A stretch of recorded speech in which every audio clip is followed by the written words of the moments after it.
Happy New Year, everybody. This video is designed to give you 2 or 3 tools you can go out and apply immediately to radically change your dating and sex life in 2026. We're going to be counting down from number 12 all the way to number 1, most important. Why believe that I can change your life with women? Well, I'm Tess, head female coach. And since 2006, we've sent our model coaches on dates with our clients, first on Zoom, then in real life.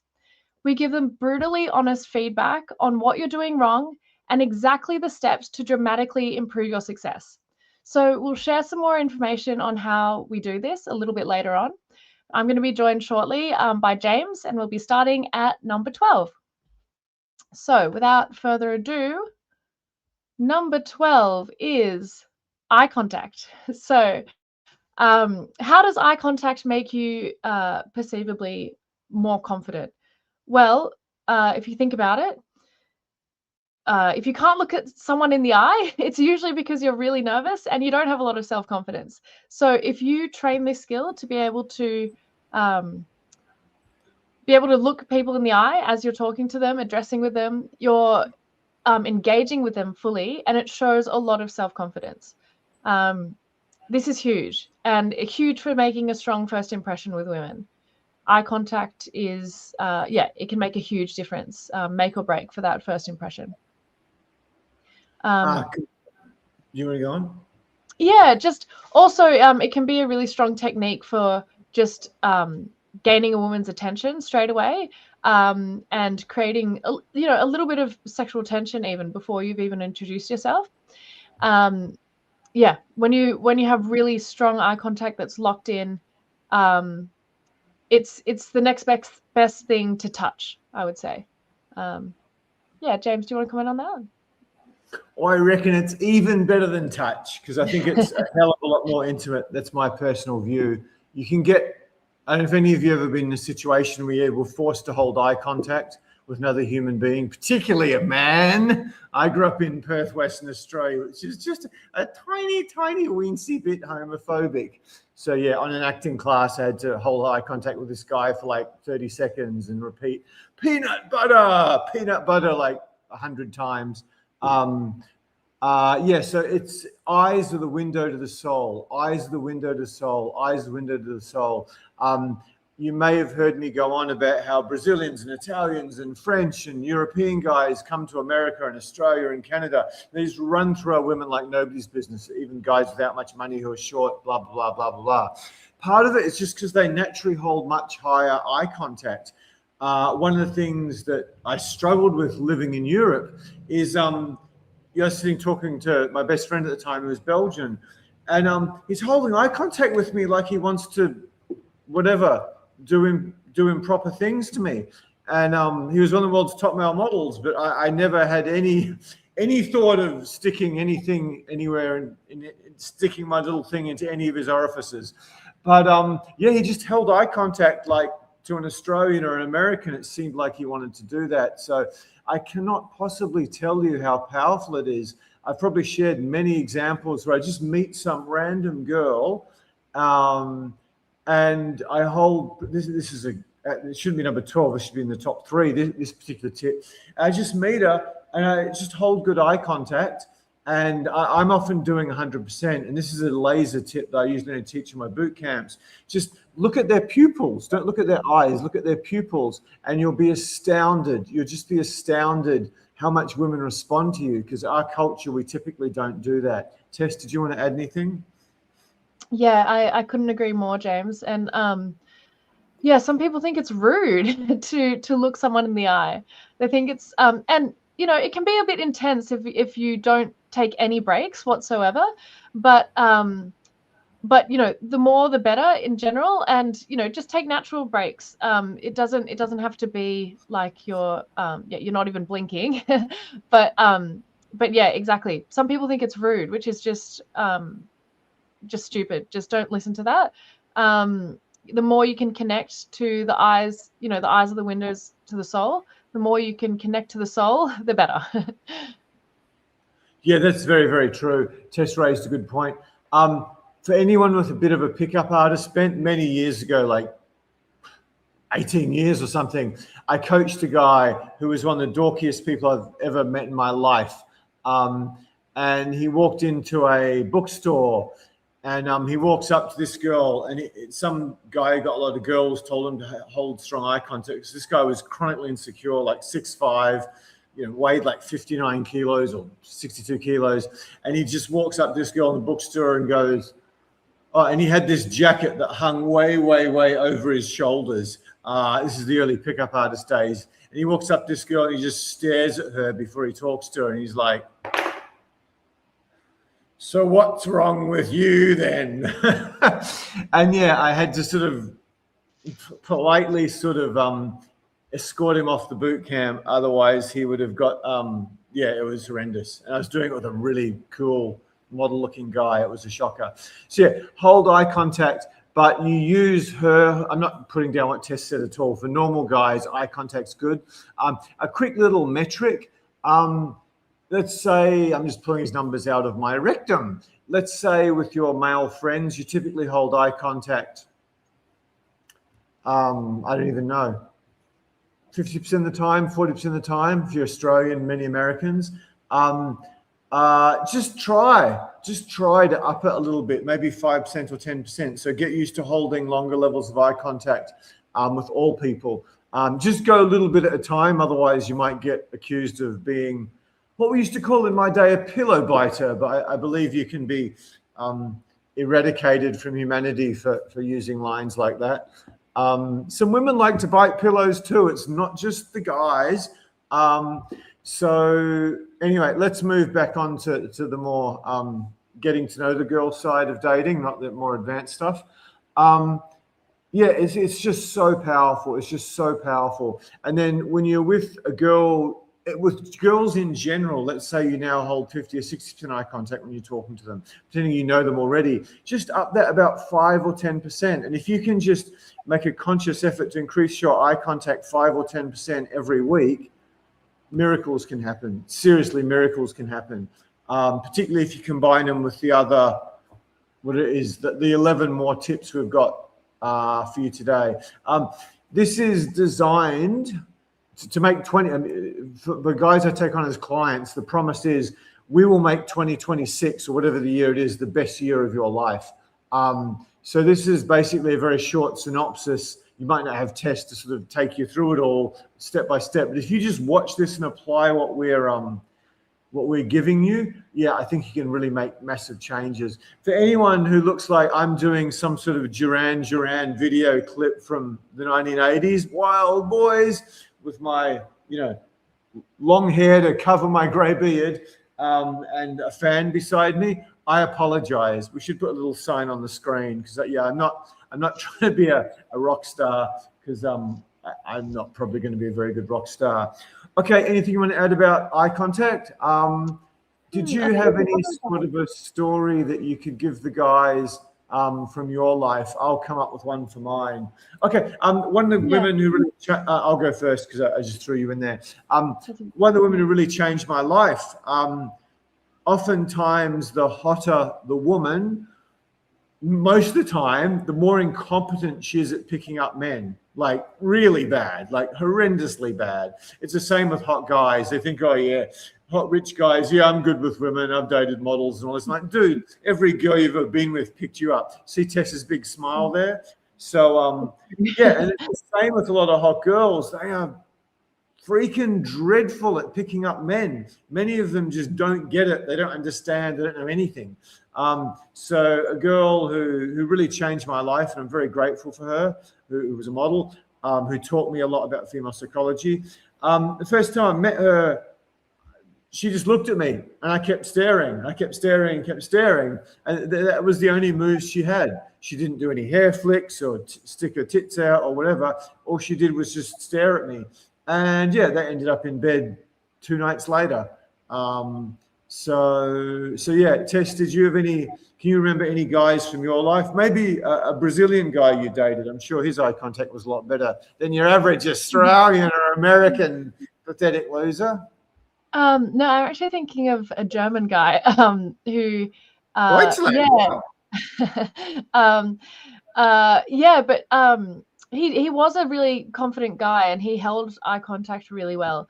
And even the first time we met, we actually had one of those moments that I was talking about, in the venue where you just lock eyes and you linger, and there was, you know, when you have that sort of eye contact with someone and you lock eyes, it's it does build sexual tension really quickly, because you're not, if you don't want to look at the person, you just look away straight away. But if you're interested, then you do linger. And so that created a moment before he even came and said hello. So that's kind of what we're looking for here.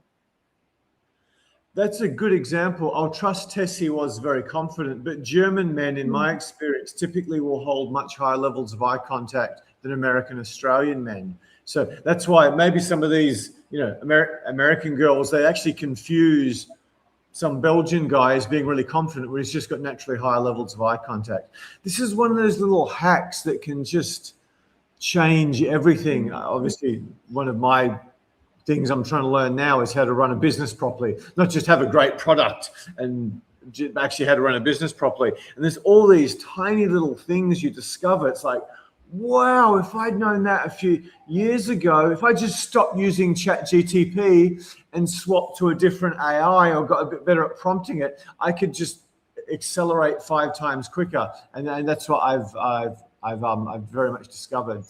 Okay, so so eyes are the window to the soul. Just I'll try to give you a practical takeaway in each of these, so that the guys we don't necessarily help face to face can really get some value out of this. Just try consciously in your interactions with men to increase your eye contact 5%.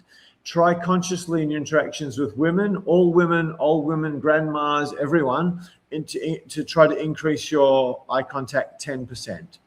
And then maybe 2 or 3 weeks from now, depending on how many people you interact with, you might be a coder who barely sees anyone, or you might work in a more social job.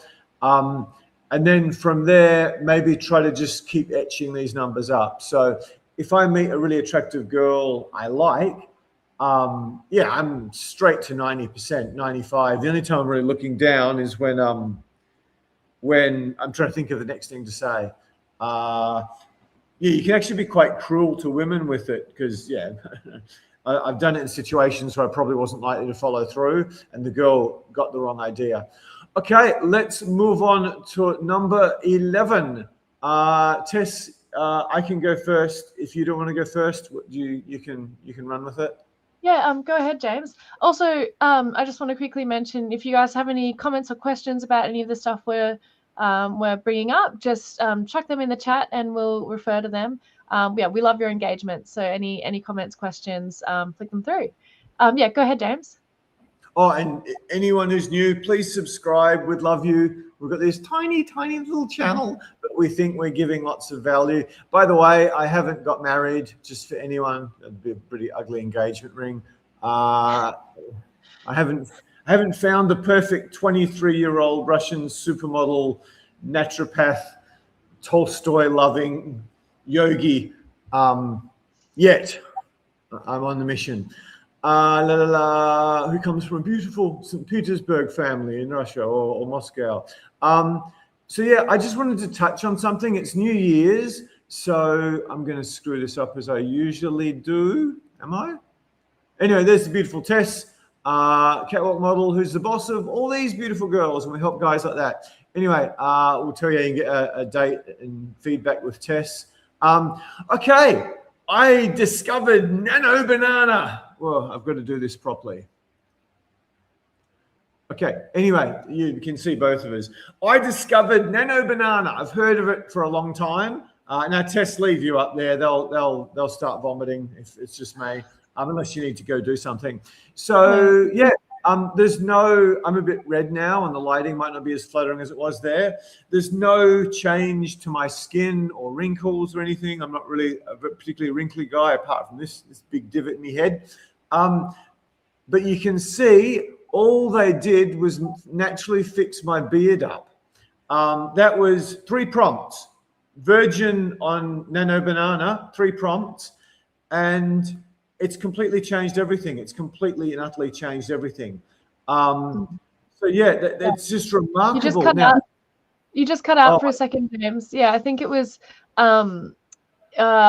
yeah, all they've done, and then you cut out. So it was you're talking about the grey in your beard. I'm in a co-working internet. That's weird. So yeah, in terms of Photoshop, if I'd got someone to do this 3 years ago, it had taken an expert 2 or 3 days of just ever so gentle playing with the mouse to get anywhere near that. Nano Banana, Tech Dullard, 3 prompts, and the AI estimated I'd gone from looking about 48 to 51 to 41, maybe 41 to 43. So if I can do that with my beard, which is degree of difficulty off the freaking charts, every girl with an IQ above 75 has 25 tools, let alone Nano Banana. You just go edit image, whatever is Nano Banana. So if you guys are still using dating apps in 2026, you need your head read. You need to get your head read, mate, as they say in Australia. Seriously, if you've got an IQ over like 75 and you're still swiping away on dating apps, praying for the mother of your children or love of your life, or even a nice bonk or a nice date, you're dreaming. You got to meet them in real life. You got to meet them in real life because it's been bad enough forever. Okay, so anyway, let's get on to body language. We'll get rid of me looking a lot younger. Thank you, Tess. So body language, this is something that is just shocking. It's shocking. It's shocking. You see guys, the few American Australian men with the courage to walk up to a pretty girl, you see them approach and they've got their hands in their pockets. They've got their arms folded. They've got their hands behind their back. Now, if I walk up to Tess in a short skirt, and we've got the correct implement around. If I walk up to Tess in a short skirt and my hands are behind my back, what goes through her monkey brain? Can you tell me what goes through Tess's monkey brain if some dude comes up to her with his hands behind his back? She's subconsciously, she can't see your hands. She's frightened, from her great-grandmother, or still in Papua New Guinea or some third world places, primitive places. She's worried there could be some sort of a rape or a club on the head. Now, Tess probably doesn't consciously think of that. She's just dramatically less attracted to some guy when his hands are behind his back or his hands are in his pockets. I mean, fast forward today, the average young dude in our culture, this guy is so starved for a woman's hand on his dick or vagina on his dick. He might have his hand in his pockets and he's having a bit of a feel and a bit of a play while he's talking to Tess. So you want to keep those hands out the pockets, when you first approach women. The only thing you can do is have them down by your sides. Nothing else, nothing else, nothing else. And don't believe me, go out and talk to 10 girls with your hands in your pockets, 10 girls with your hands behind your back, and then 10 girls with your hands by your side, and see how you go. You might be thinking, I was expecting some cutting edge dating tips from this New Year's special. These are, I'm sorry, they're really boring, but to get exceptional at a lot of things in life, it's pretty boring. You just got to repeat and learn the same things and stop making the mistakes. You don't think Michael Jordan spent his entire career running away from John Starks, running into Anthony Mason, then dunking on Pat Ewing? No, he must have spent his whole life doing fadeaway jumpers in a gym practicing. So anyway, crapping on. You want to say anything about body language, Tess? It's such an enormous part of our boot camp, teaching guys confident body language. Go for it. Yeah, the hands one is huge, James. And so these things are really simple, which is great for you guys. That's the idea. We want you to be able to implement this stuff immediately to help with your success. But there are lots of little things that all create a larger picture. So if you you want to have all of the things. You want to have the full package. So yeah, a lot of simple things put together equals success. Body language. A huge other one that James didn't mention was like posture. Posture is huge. Okay, so posture tells a lot about, your level of confidence, but also plays into health as well.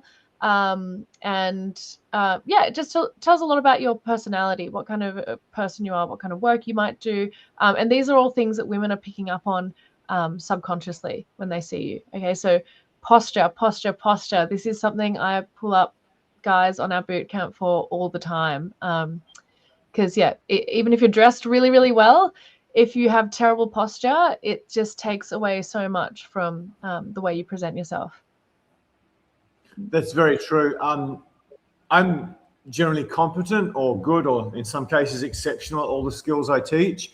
Posture, I got to work on me posture, mate. So I do yoga because it gives you life extension and sexual mastery. If you potentially sexual mastery. But yeah, I've also really focused on certain back bends to massively improve my posture.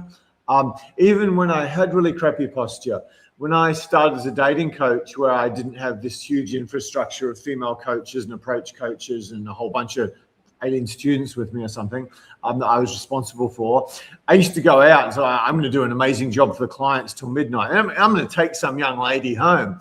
So what I'd do is I'd walk in, I'd consciously pull my shoulders back, and I'd try to keep my head upright. The yoga thing is you're just there's a piece of string on your head that's pulling your head up, and then I'd start to walk heel toe with a bit of a strut in my stride. It'd be a stupid pickup artist thing. You could move your shoulders a tiny bit, but if you walk into somewhere, anywhere, walking like that, especially if you've got other confident guys around you, women just notice straight away. So I would do that when I first entered a bar or a bookstore or a cafe or anything. And it's amazing the number of women who'll notice, oh my God, that guy's got great posture and a beautiful walk. And I know initially when I was trying to get into finance, one of the guys I talked to try to help me figure out how to do it, given I didn't go to an elite private school, pretty much everyone else did. He said, the last gentleman I hired, he walked into the interview and he had posture as straight as that and beautiful shoes and all that. So yeah, people judge you by posture. But it's just the way it is. It's a sign of your self-confidence. So that's fantastic, Tess. We might move on. Did you want to add anything to body language? Check in on the questions. Do we have any questions? Tess, can you check in on the questions? Otherwise, I'll hit the wrong banner and I'll screw everything up if I move over to that button there. A couple of comments. Akshay was saying, on your hands behind the back. He has a concealed weapon. That's exactly so it might not be like a conscious thought that, maybe he has a weapon, but it's just a cause, like a subconscious cause for a woman to maybe put up a bit of a barrier, have a bit of hesitation, because she's like, oh, can I trust this person? We want to be open and confident, hands where we can see them. A couple of people saying Happy New Year. Welcome, guys. Welcome to anyone who's new and our regulars. We love having you here. We have a question that's not really related to the content. We might come back to that one a little bit later. And that's just a general one about bars around Sydney.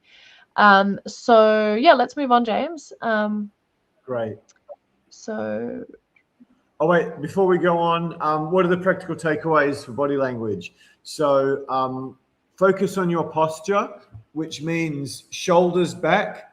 Chest out can get overdone, but definitely pull your shoulder blades together, which I could really do. Try to keep your neck a bit further up straight. Mm-hmm. One of the best ways to do that, and I'm currently trying to alter my running and my walking so that when this is why you guys have to do yoga. If you're not doing yoga and you're trying to get better with women and you're 40 or 50, you're silly.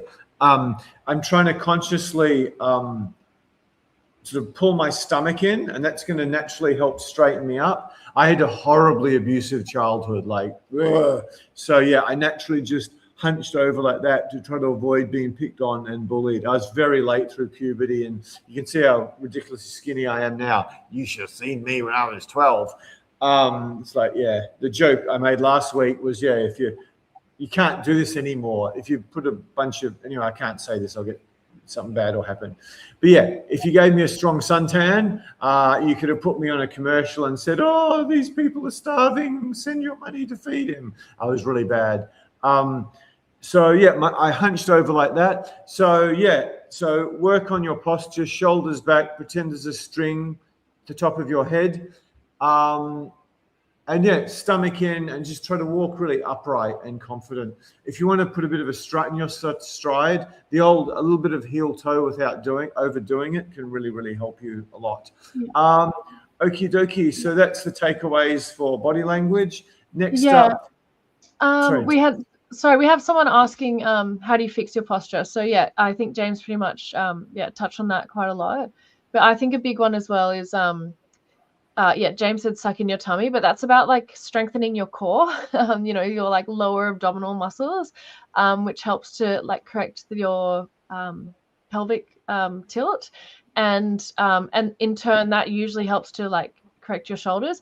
But yeah, nowadays a lot of people spend a lot of the time on their phones or on their computers, and your shoulders are just rolling in, and we get stuck like this. So yeah, shoulders back. You want to like work on shoulder opening exercises, and yeah, head straight, and just as tall as you can be.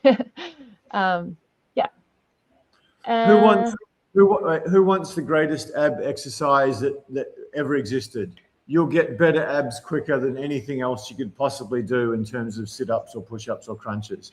Any love? Just say yes to abs. Yes, abs.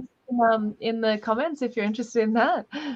All the ab machines, all the ab YouTube videos by Athlean X, whatever his name is, not needed.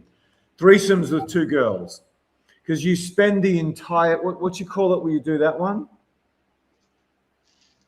What's that one called? I don't know anything about this stuff. Because you spend, what's it when you just stay on your elbows and straighten up? That one. Plank. Yeah. That's planking. Plank. Yeah. You spend hours, if you know how to stay hard for long enough, you spend hours in plank. And let me assure you, when there's 2 women who are a hell of a lot younger than you underneath, who are both getting close to orgasm, and you just got to crank out another 50 or 100 reps, you'll do it, my friend. You'd have given up doing sit-ups 3 days ago, but if there's 3 consecutive orgasms at play, you'll find a way to do 50 more reps. I guarantee it. I absolutely guarantee it. I think I got some love from some embarrassing stories I've been through. So I'd had a 10-day holiday with 2 bi girls, and I was back at Bondi Beach, and I'd just done an ocean swim, and I'm sort of running out, and with my mask and whatever, my little hand paddles, and I probably looked in some of the best shape of my life. I'm thinking, oh, these girls are looking at my abs, so I'm getting all big-headed because there's a lot of girls staring at me. Then I realized when I sort of something touching my face, this is a bit of a gross story for YouTube, but I'll finish off anyway. So I'm running down the beach thinking I'm Mr. Baywatch. All the girls are looking at my skinny little body because I've got such great abs now, and great shoulders too from threesomes. But it turned out there was this line of snot about that long that had come out with the whatever it was, 1.5 kilometer ocean swim. So yeah, it wasn't the abs. It was just the 2 feet of snot or something. So yeah, hopefully I'm not getting a whole bunch of people switching off then. But yeah, best ab workout is threesomes. Okay. Health. Tess, you're pretty into health too, similar to me. Do you want to kick off, or do you want me to? I can kick off with health. Health. Okay. How is this a hack? Women, this is something that is pretty much universally attractive to all people. Health, it's not just about being having abs and having muscles, etc., and being over the top. It is just about just being a base level healthy.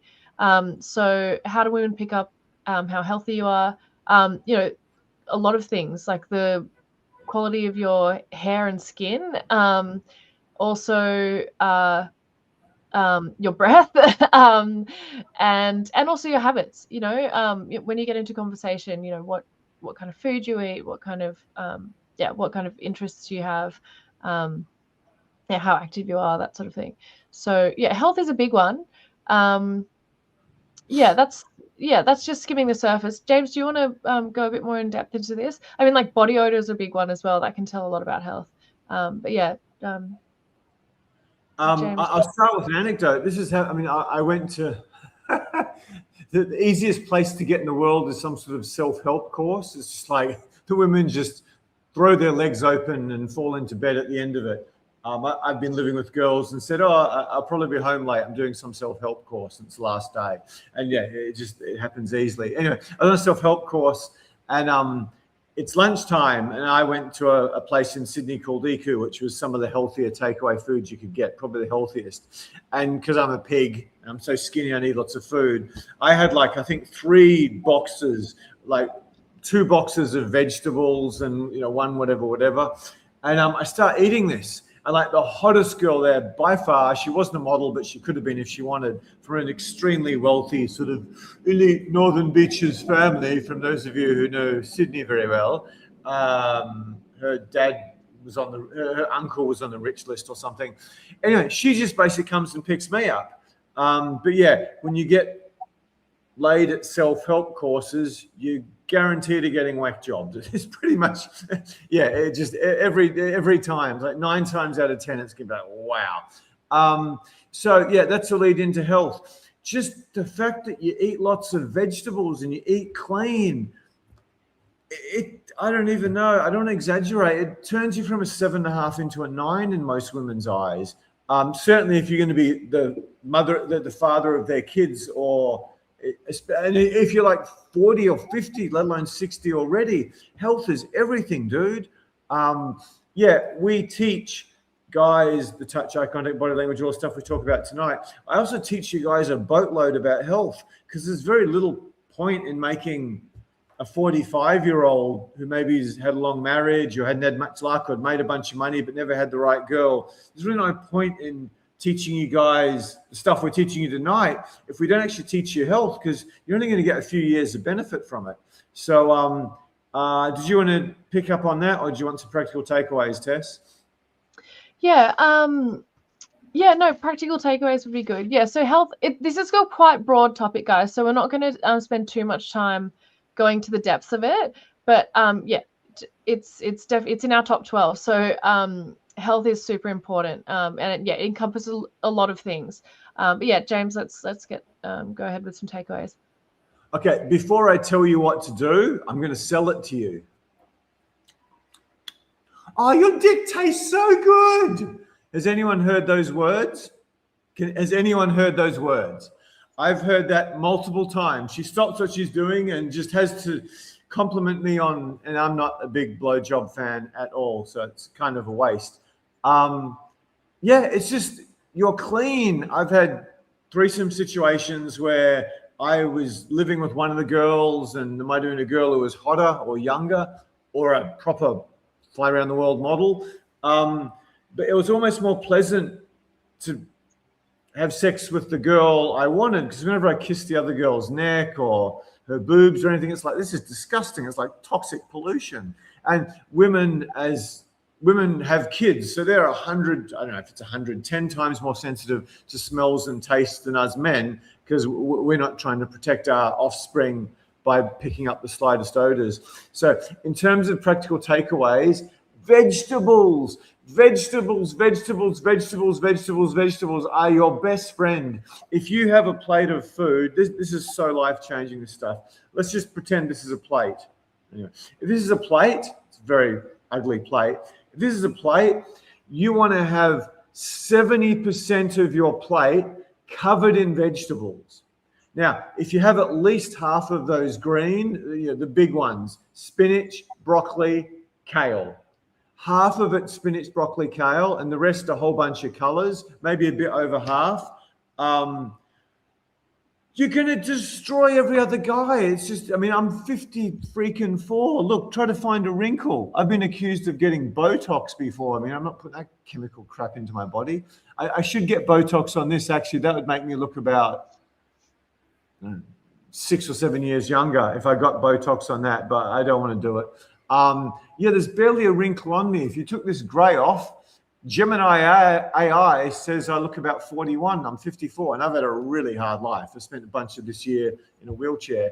So yeah, eat vegetables. Eat vegetables. What's next? You've got to be doing some sort of yoga. You've got to be doing some sort of yoga. You've got to be doing some sort of yoga, because you go lift the weights and you whatever you do, you pull-ups, push-ups, great. You got to do them too. But you just go to an air-conditioned gym and then you take these protein powders that have Lord knows what in them. Then you think you're being healthy. You're not. You're not. I mean, even a lot of running, you're putting so much stress on old man limbs. So if you are going to run on soft sand or grass, or even better, do trail run in nature and get some good stuff into your good air into your lungs. You got to do yoga. It's a long topic, and I don't consider myself an expert. But when you do these front bends, you're squeezing you're squeezing your stomach, you're squeezing all these organs. You're doing these miracle works to them. So vegetables, yoga. What else did I say? Avoid chemicals.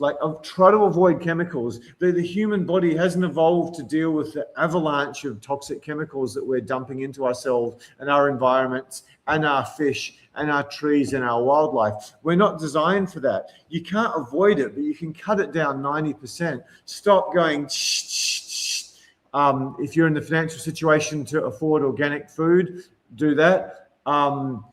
Just stay away from new furniture, new cars. I mean, it's a death trap. A lot of people get, I know because my father had dementia, unfortunately. It was horrendous. If he had a shower and there wasn't a fluoride and chlorine filter on the shower, his dementia would get worse. Whereas if he got rid of that, his dementia would get better. So there's so many things you can do. So what did we say? We said yoga, vegetables, yoga, avoid chemicals. Have I said anything else? No, I think that was it. Another big one for older guys is interval training. I mean, there's all these fancy biohacker terms like VO2 max or something, which I'm sure is very good, but I don't really understand that. Interval training, you don't just go running. You don't just sit on the treadmill. You don't just do weights or something. You actually really push your body to its limits, depending how fit you are, for 2 minutes, 5 minutes or something. So I think I've given you 4. And finally, sex. You want to fix up your testosterone? Have multiple girlfriends on the go. I was a 37 or 39-year-old vegan, and my testosterone was at nearly the highest level it could be, and I was probably skinnier than I am now. So yeah, I hope that's a big help. Health, so we've said vegetables, avoid chemicals might be number 2, yoga, interval training, and what have I missed? Or we just gave them 4. And sex. There you go. Yeah. I left you with a fun one. And if the girl's a wee bit younger than you, I think there's something going on there. It's the reason all these, dudes in suits who control the world have got all these weird rituals that, we won't talk about tonight. But yeah, younger women make you younger, unless they're toxic, in which case they can make you older. Had a bit of experience of that too. Okay. Anything you want to add to No, I think you covered that one well, James. Yeah, guys, start of the new year, great time to be putting a little bit more thought into health. As I've said, if you can just do one of these things, If you can just pick 4 or 5 of the things we've talked about tonight and actually do something. Tess, I believe I've dropped out. Jesus Christ.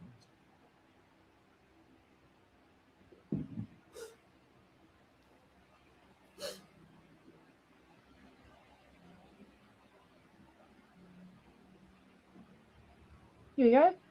Sorry, I think you might have lost me for a second there. I think was it you? Oh, sorry. I'm used to being the one who gets lost. Sorry about that. Oh yeah, Tessa's dropped out. Sorry about that, guys. So I was sitting there dumb, just looking like an idiot then, probably. It wouldn't be the first time.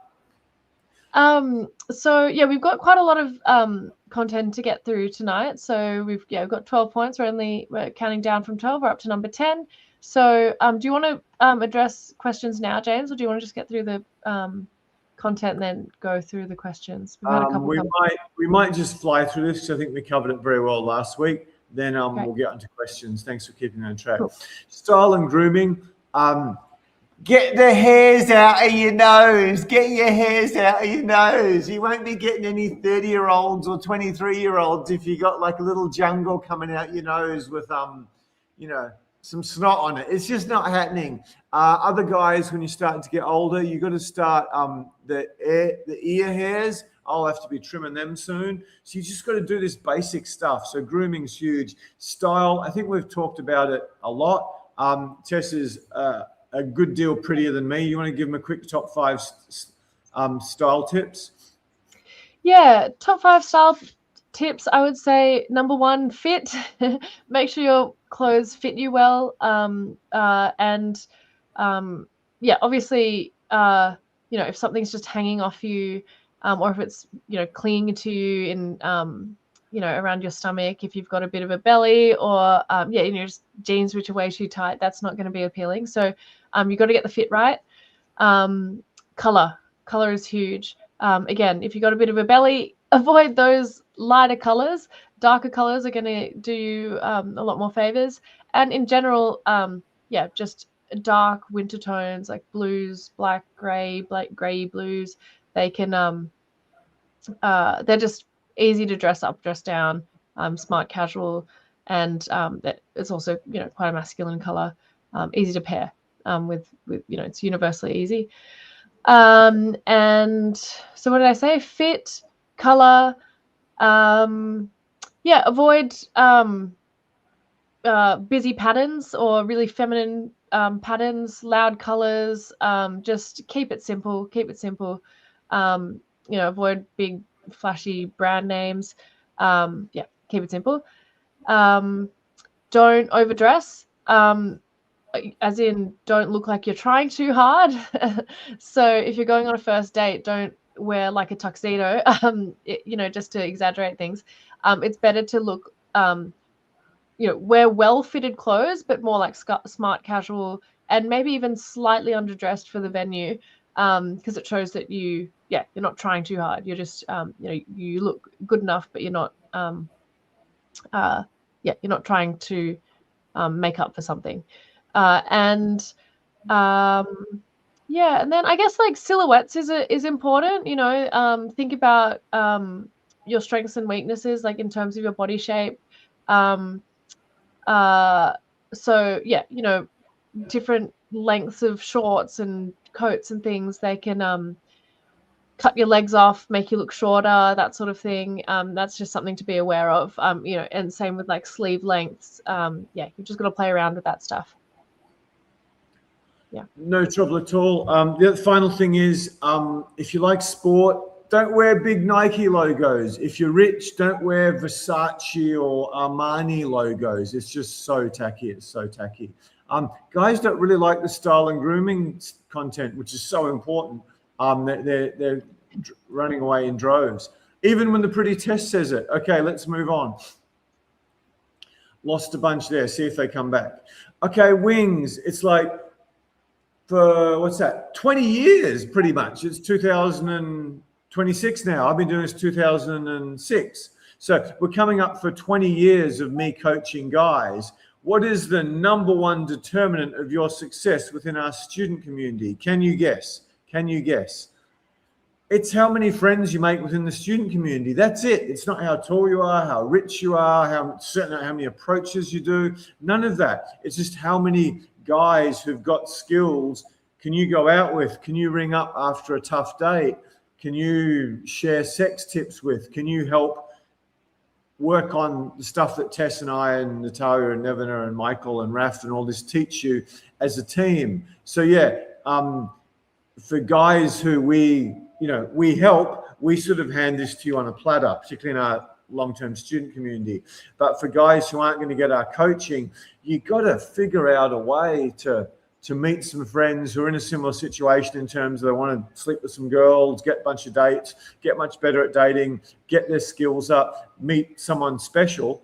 And don't think you're just going to walk out and meet someone special because, no offense, you're an idiot. You watch too many Hollywood movies. To get a good woman takes work. To have a relationship with a good woman takes work. It's not something you just make a bunch of money, buy a Beamer and do some bench press and arm curls, wave a magic wand, and then she falls on your dick and you have a happy relationship. Women are work. Women are work. Women are work. I'm plagiarizing a comedian, but who has the highest divorce rate of all? Lesbians, by far. Why? Because there's 2 women involved. Who has the second highest divorce rate by far? Heterosexuals, because there's 1 woman involved. And who has the lowest divorce rate of all by a long, long way? Gay guys. Why? Because there's no women involved. Why do you think they use the word fun and playful and happy to describe gay guys? Because there's no women involved. Anyway, this is complete plagiarism of a guy called Jim Jeffries. But yeah, if you want to get a great girl, it's work, it's dedication, it's learning skills, it's applying them, it's falling on your face. You don't want to hear this. It's not being a very good salesman. But the best way you can do that is obviously get rid of your mistakes, get some good coaching. But the best way you can do that is get a bunch of guys to work on these skills with. Just like pretty much every guy I know who's got serious money, all his friends, or nearly all his friends, has serious money. It's just the way the world works. Tess, do you want to add anything to that? You might even talk about, if you sort of talk about what you want to talk about, but also explain the impact on a girl's nether regions if she sees 2 or 3 or 4 well-presented, confident, happy guys who are just completely into their own conversation. They're all well-dressed. They're all reasonably healthy. They're not really looking at all the girls, even there's a bunch of pretty girls around. What does that do to the pretty girls?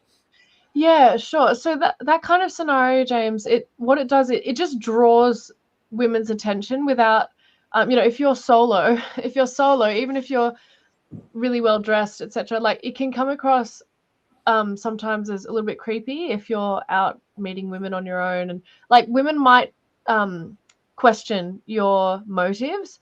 And there's, you can get around that, if you're just, really, sorry, James is gone. If you're just really, confident in what you're doing and don't make a big deal of it. It's not a big deal if you're on your own. But wings, absolutely, what James is talking about. If you're in a group of guys who are, all well dressed, all, your attention's undivided for each other, which means you have, strong camaraderie, and you've got great posture. You might have some social proofing, etc. Women will be looking. They will 100%. They'll be intrigued. Like, who are these guys? Because that's kind of rare. So wings is huge. If if you've, some of the guys who we've worked with here, having met some other guys on the boot camps, it just gives you a huge advantage, to have a wing with skills. If not, if you haven't worked with us, think about what kind of guys are more outgoing, more just generally, confident, speaking to people, successful with women, attractive, just, you want to be increasing your social status in a particular venue with the wing that you're using. So pick your wings wisely. And you don't need to be a model. You don't need to be 6'3". You just need a bunch of guys who are really into each other. One of my best wings ever was ugly. Like, he was ugly. He did play music, but he was so charismatic and confident. The wings I had in New York, there was a guy I met in acting school who was extremely good looking. There was this other dude who played music, and he also studied philosophy, who was a really good dude to hang out with. And then there was me. So I was sort of the slightly below average looking guy. There was the beautiful guy. Then there was, dare I say, the ugly guy. But yeah, we were such good friends. We so loved being with each other. We just drew, including away from legit celebrities. We would be picking up girls when there's legit celebrities around. Okie dokie. So yeah, yeah, I think what we're giving you tonight is really, really helpful. Oh, wings. We need to give them some practical takeaways. I mean, think of, if you're single now, if you're not happy with your life with women, don't start thinking, oh, I'm just going to get the right girl. She's just going to land magically in my lap and give me a great blowjob or something. Think about the social network you've got now and who can you actually team up with to work on these skills. Because so much of my progress has come, I'm winging with this guy now, and I'm like calling him up going, oh, I had this date, what do you think happened, blah, blah, blah, blah, blah. It can make such a difference. And I can tell you, my student community, the number of guys who are like three-way phone calls, figuring out a date, or what do I text here, or what are you doing sexually, or can you really get away with being that sort of forceful, tying girls up so quick? They're sitting brainstorming everything, and some of the best, it's amazing how pathetic white Western people are. The strongest friendships we have in our life are the guys we go out and pick up girls with. It's, you know, it's not like we're fighting in Vietnam or having all these huge problems. So yeah, definitely want to look at your contacts list, think about your friends, who can you work on these skills with? That's going to help you massively. Okay, it is obviously New Year's now, and a lot of guys want to make some big changes in their life. So I will pretty much guarantee you, we had 2 Americans and who else did we have? And a South African fly for our last boot camp, and they'd done other courses. One of them had done a whole bunch of other courses. He said he learned more. I can't remember, it was 3 or 4 hours into his private training, and he had on 6 other courses with all the famous people. Yeah, we are very, very good at this, not so good at tech and YouTube and all that. But yeah, you can, I think tomorrow, I just need to check her calendar, you can be going on a 45-minute date with this incredible, beautiful girl who's an extraordinary coach. That's what your Monday, I don't know, maybe Tuesday can look like. I'll just need to check the times. Yeah, and what's going to happen, there's a whole bunch of other girls who do this very well too, is the goal is for you to do a few approaches, you to actually go on a legit date over Zoom, and she wants to figure out what mistakes are you making, that if you just stop making these mistakes, you could change your life in 2026. And then once you've made a bunch of mistakes, maybe you've done a couple of things right, and then from there, she wants to actually turn this into a proper plan for you. I've jumped ahead of a step. So she's going to give you conversation tips. She's going to eliminate your mistakes. She's going to give you really good openers. She may even look a little bit at your style. Just a complete and utter audit of everything you're doing with women by a professional who's potentially the best female coach in the world, from what I can pick up, certainly from what I see on YouTube. And then she's going to make a custom dating plan for you. And yeah, you'll walk away knowing how to have an incredible 2026, one you've never had before, whether you get any more help of us or not. And a lot of you guys are skeptical. The average American, Australian, Canadian guy, they can't approach. They're crap in bed. They dress terribly. They just think they'll get biceps and whatever else, and then women will throw themselves at them. They're so misguided, it's not even funny. So yeah, that's the process. We literally charge $1,495 on our website for it tomorrow. If you pass the screening, you can literally have this service for $29. Yes, $29 for something that normally costs $1,500. We just have a little quick call to make sure you're suitable. If you're in Australia, we're getting a reasonable number of sales from a tiny number of YouTube views now.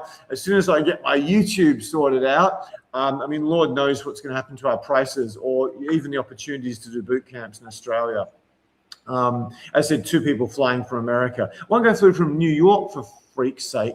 I got to update my slide. It's $29 if you're pass application. So yeah, for those of you watching the replay, which is often the majority, the link will be pinned in the chat below. And the next Australian boot camp, there's not 5 spots left. There's, I don't know how many there is. I need to check if it's even potentially full. But yeah, there's 1 or 2 or something left for that, maybe.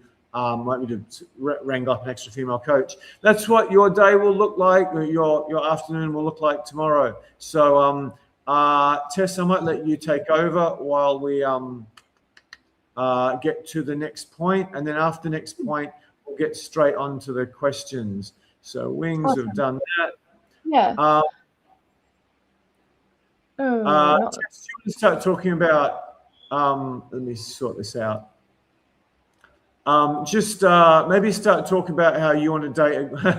We're clashing our teeth together, having our first kiss. We keep, anyway, doing it the wrong way.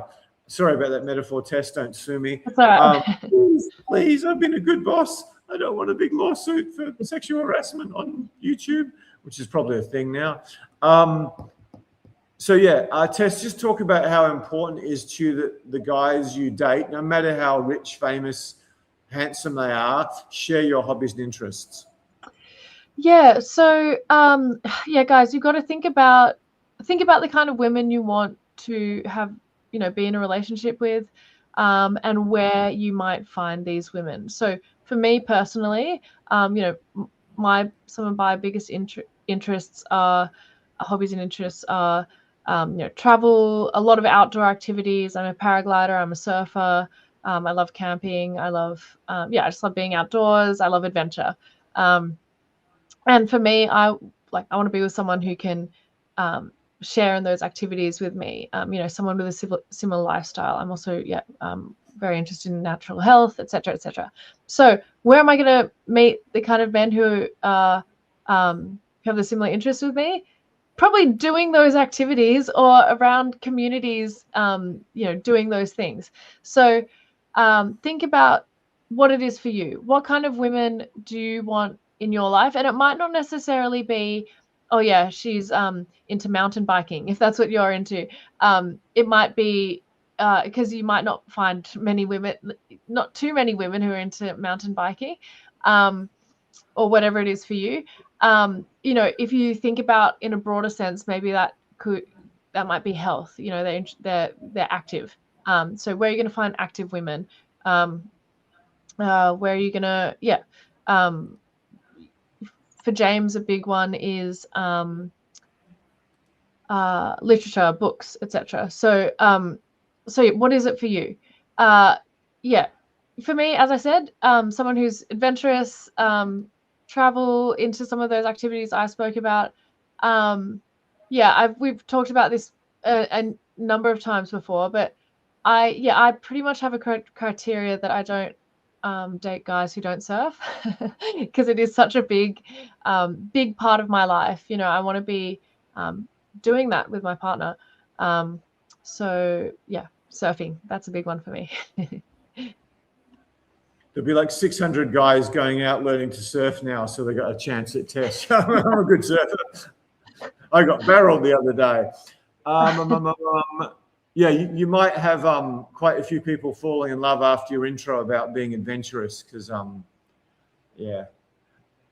mean, I've dated girls who are models who ticked a lot of boxes, but then you go for a walk, they're like, no, I'm not going for a walk. I've had a few girls who refused to do any exercise that wasn't sex, which had some benefits too.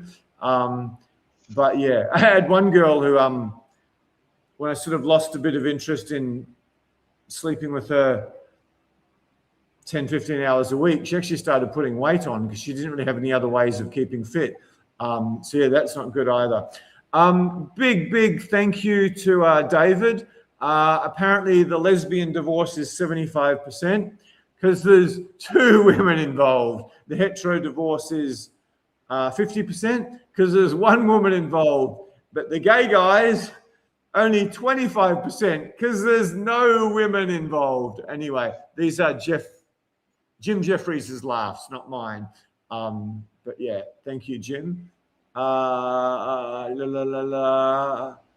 Okie dokie, so let's get on to the questions. Do you want to manage the questions, Tess? Because I'll screw something up, no doubt. Yeah, sure. So let me just see if that's. Just gonna pin the link for if anyone wants to book in with me. I've got availability in the next 2 days. Remember that's only $29. The link is pinned in the chat for you, so you can just click on that. And if you can't find any availability, but it is something you'd be interested in, feel free to email info@socialcoach.com. And yeah, we should be able to help you out. We try to do our best, especially for our international clients. We know that time zone issues can make availability difficult. But yeah, let's have a look at some of the questions. There was here. Stavros says, "What part of the face to look at the girl?" So I think this is we were talking about eye contact and being engaged and being fully present with a woman. So yeah, sometimes eye contact is difficult. It's like, which eye do I look at? Where do I stare? Do I look at her nose? Do I look at her mouth? Do I look at one eye? Whatever it is, whatever you pick, I would say probably one eye is best. If you're darting between the two, that kind of takes away from the quality of it, because it comes across as more nervous if you're darting around like looking lots of different places. So just pick one eye and just calmly hold your gaze there. Don't feel the need to look elsewhere, and whenever you're re-engaging that eye contact, just look at the same spot. So it's important not to have shifty eyes. Yeah, that's a great point he's made. I don't really have the trouble of which eye do I look at. Because I've done it a lot. I've just got a way of just focusing on the eyes without having to think about which eye. But it might be an area where I've got some level of competence. I don't understand what it's like at the start. So just calmly just look on her eyes. Try not to be sleazy. Definitely be thinking about sex. And one of our latter points will help a lot with eye contact, which we'll get to in a second. If you're doing a really good job of listening, you'll find that the eye contact comes a lot easier. Be interesting to know what percentage of eye contact guys think they hold on a date, because I've seen, because I'm a dating coach, I'm often in cafes or I see people who are obviously on a date, so I can tell by the body language it's a bit awkward, or they're actually talking to each other, as most couples don't talk to each other, they're just stuck to their phones. So yeah, when I see guys on dates or I hear guys on dates, it's so bad. Most men have, a lot of hot men have absolutely no clue what to do on dates, like none at all. Next question, Tess. Okay, we had a couple of guys just guessing exercises for increasing abdominal strength. There was the vacuum, triceps exercises. So yeah, for anyone who's joined a little late, we were touching on health as one of our topics for tonight. And yeah, James shared his ultimate exercise for increasing ab strength, and that is threesomes. For any of you who've just joined. What else? Let's see what. Just to give a practical example of how powerful that is, at one of my events, I never did sit-ups. I was far too lazy to do anything like that. The only exercise I did was yoga or maybe occasionally basketball. So I'd obviously cover my solar plexus, and I'd let guys punch me in the stomach. And yeah, obviously if a guy had done boxing or MMA, they could hurt me. But a lot of pretty strong guys couldn't actually do much damage because my abs were so strong, just from hours of somehow straddling two girls with my legs wide apart, which is much, much harder than a typical, what you call it? What's that one? Bridge. Plank. Plank, yeah.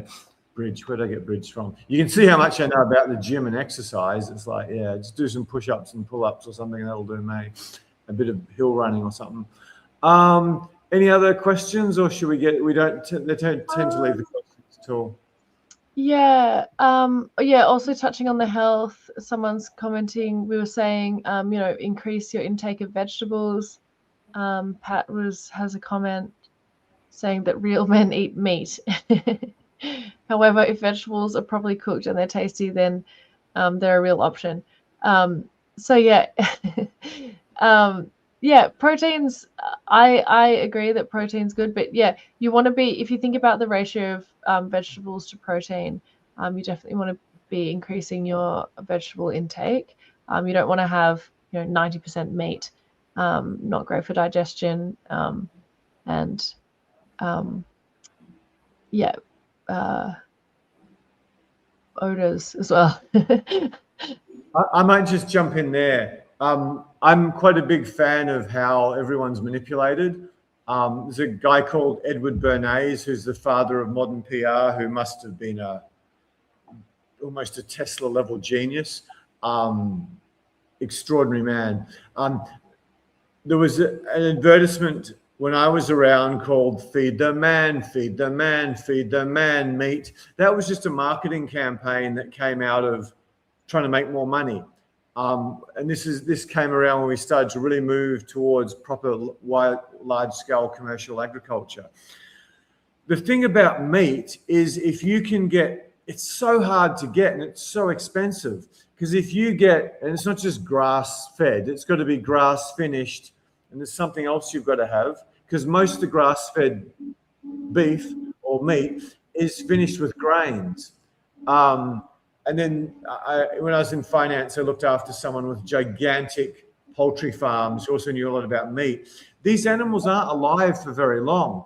If you're in a third world country and you're eating some regular little skinny cow you see running around eating grass all the time, yeah, that's fantastic food. That is fantastic food, no doubt. But if you're eating most of the stuff, the majority of the stuff, unless you're getting proper regenerative farmed, which is expensive and hard to find, and oftentimes they're lying to you anyway. Yeah, putting lots of protein in you ages you, and not many people understand this. So yeah, you got to have protein. You got to have very, very high quality protein. But the idea you're going to sit down and eat a 500-gram steak, unless you're a rugby union player or you're a heavyweight kickboxer, and you think that's healthy, I don't think your body can even absorb all that. So, and now we're really getting into the weeds here, but I think it's helpful. You've got the goals of men thousands of years ago, where being warriors, hunting animals, strength, working in the fields. I mean, before we had metal and swords and guns and technology and AI, one of the things that determined which humans survived the most was access to protein. So going back historically, paleo diets, high levels of protein for young men have been incredibly important, because that's how you won battles. That's how you managed to build things and run the farms and construct stuff. It was human labor. But in the modern world, where most of us spend most of our time on computers or in meetings, you don't need the level of protein you might once have, and that's going to age you much, much quicker than having lots and lots of vegetables. I think vegan is stupid. I think it's really stupid. And if you do go vegan, you've got to spend a lot of time and energy getting blood tests to make sure you're not missing out on key things. But the idea that you eat a lot of meat and that's good for you, I personally don't think that's the case. Small amount of really high quality meat would be my way. And even fish, which I love, I tend to be a organ eating pescatarian, which sounds like I'm a wanker. Yeah, I mean, fish, you got to get the right, you got to make sure it's wild, you got to make sure it's not too big, and you got to work out where it was caught, make sure it doesn't have too much mercury in it. So yeah, if you're piling animal protein into you, and I won't even get started on eggs. I mean, I love eggs, but some of the health issues with them. So yeah, we're going deep into weeds of health. Yeah, feed the man, feed the man, feed the man. Meat, we've been convinced of this since we were little boys, just like we've been convinced if you were rich and you had a Ferrari or something, you'd have beautiful women throwing themselves at you. It's a complete nonsense. If you do have a Ferrari, you'll probably get the wrong women throwing themselves at you. And the girls you really want going, oh, he could fuck any girl he wanted with that car. I'm going to make him wait 7 dates before I open my legs for him. So yeah, there's so many myths we're sold by corporations, consumers, marketers, PR people, just so we stay these obedient little mice on the wheel, work, pay our taxes, and spend a whole bunch on pharmaceuticals when we get older. Anyway, let's get back to making 2026. Lots of dates, lots of great sex, and the best woman of your life. But I think that's very helpful for guys. We're all being conned the whole time. So you just got to open your eyes to that. Okay, so comments? Yeah, there was a comment earlier. Tinlasa says we have given up on women. So I'm really sorry to hear that. I think you're new here. I don't recognize your name, but welcome. And this breaks my heart. I'm really sorry that that you feel that way. Yeah, this is exactly why I do this. It's because I'm trying to help women and men find each other and trying to help you guys be more impressive to women so that we can also enjoy ourselves more with the quality of men. So yeah, don't give up. If you're here and you know any of this stuff that resonates with you, the stuff that we've talked about tonight, please, I'd love to help you. Please book in a session with me so that I can help you not give up, because yeah, life is short and love is love is beautiful and it's worth the effort. I might touch on that. We've given up on women. There's gigantic YouTube channels and gigantic forums all dedicated to this. It's really sad. All you've got to do is pick 2 or 3 of the things that we're going to tell you tonight. Pick your 3 favorite and start applying them, particularly some of the stuff that comes later on. And you're just going to fly past half the male population. Just implementing probably 70 or 80% of the male population, just implementing 1 or 2 things. It's so easy, so easy. I'm not saying you're going to have a bunch of supermodels fighting for your dick in 3 months, but you'll get more dates. You'll get women better than you ever have before. Yeah, it's just, and you can't get your freaking mind around, for men who actually have female friends, how desperately bitter and lonely so many very, very attractive, worthy women are, particularly when they get much over 28. Particularly when they get much over 28. And there's this cliche of, you know, she's sitting in some inner city apartment on her balcony. She's lucky with one of her 2 cats and a glass of red wine, watching Sex and the City reruns, wishing she was dead, even though she might be quite successful commercially. There's so many women like this. There's so many women like this. And all you got to do is get a bit of a polish up and learn some questions and, you know, learn how to plan a date and make her feel like you're a real man. And the number of some of the biggest dorks, guys with, you know, pretty advanced Asperger's. When I say advanced Asperger's, I mean, they've clearly got Asperger's or autism or something, who we've turned into these crazy studs just by polishing them up and getting rid of a few mistakes. So, yeah, it's such a tragedy what's happened to the women in this world and the men. And again, if you want to conquer a group of people, what's the number 1 rule? You divide and then you conquer. All these nasty Muslims coming after us. Yeah, Muslims are wonderful people, the vast majority of them. But yeah, there's some who aren't. And some of them are used and manipulated by certain governments to get what they want. Anyway, let's get back to getting you laid in 2026. Don't give up on women. Just polish your skills up, and it's so easy to beat everyone else. Okay, what was the next one? Okay, we've already done this, sorry. For the regulars, I do talk about this a bit. This is one of the biggest hacks of all. It was really funny. Where are the women you want to meet? YouTube Live got some of the lowest views before YouTube must have got upset with something. I think I used a thumbnail of my 2 bi girlfriends and a title like a tiny bit sexual, want you sexually, and YouTube said, you're a naughty boy. Stop using thumbnails with 2 girls and saying that.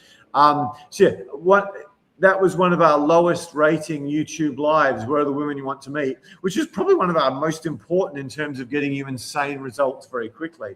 Because if you just do the pickup artist street approach thing of hassling girls in the street, trying to cold approach them at bars, let alone being like some complete idiot. I don't know if this is a cover. Complete idiot swiping away, trying to find someone when, you know, AI is a miracle and any girl can look any way she wants. You're kidding yourself. So one of the biggest hacks you can possibly do is figure out what you want in a woman and figure out where you're going to meet her. Just to put some metrics around this, if I approached girls in bars, which, you know, I'm pretty good at when I warm up, nowhere near as good as I was 10 years ago or 15 years ago. I'm still much better than the average guy. If I approach girls in bars every Friday for the next 10 years, I'm skeptical. I'm skeptical. Maybe in New York I could, maybe in St. Petersburg, Moscow. I'm skeptical I'd meet a girl I really want. But for me personally, not you, for me personally, if I approach girls in the literature section of a bookstore, I could probably do that 100 times, assuming I got 100 really hot girls in a bookstore, and I could possibly get close to finding a life partner. I could maybe get really close, because at 54, having, you know, slept with more than my fair share by a long way and had like relationships, even short ones with a lot of girls, I know the top 6 women of my life were like literature reading nuts. And if I extend to the top 20, it's probably a pretty big number of that. So I'm not saying you need to read books or love reading books at all. I'm saying what makes you alive? When do you feel alive? When do you love your life? What do you do when you're sick and tired of work and stress? What do you do to feel good about yourself? It could be music. It could be fighting sports. It could be basketball. It could be surfing. It could be painting. It could be playing guitar. It could be playing with animals. It could be anything. It could be nature, which is a huge thing for Tess and I. Figure out what that is, and try to figure out. You got to get the skills we're talking about tonight, and try to figure out where you can find those girls. Because just like getting these 12 skills, even just 3 of them improved, if you find out where the women who are actually going to want you are, piece of cake. I walk into a yoga studio dressed the way Tess teaches you. I don't know, I'm a 9.5 or a 10. I love yoga. I take it very seriously. I'm not passionate about yoga. I don't want to talk about it for hours, but I'm passionate about the health benefits of it. And women see me in yoga, not just there trying to pick up girls, and they throw themselves at me. Take me out to some nightclub with whatever skill level I've got. See how many girls are throwing themselves at me, unless they go up and intentionally make friends with the key people in the area. So yeah, please, this might be one of the most important exercises of all. If you guys in the chat could actually answer this, where are the women you want to meet? Where are the women you want to meet? Think about it. Come up with the top 3. Get some skills. Think about where you can meet those types of girls. Your journey is going to be fast forwarded so much. Finally, my last boot camp, we had a celebrity psychiatrist who flew from LA. We had a very early stage founder of an extremely famous tech company.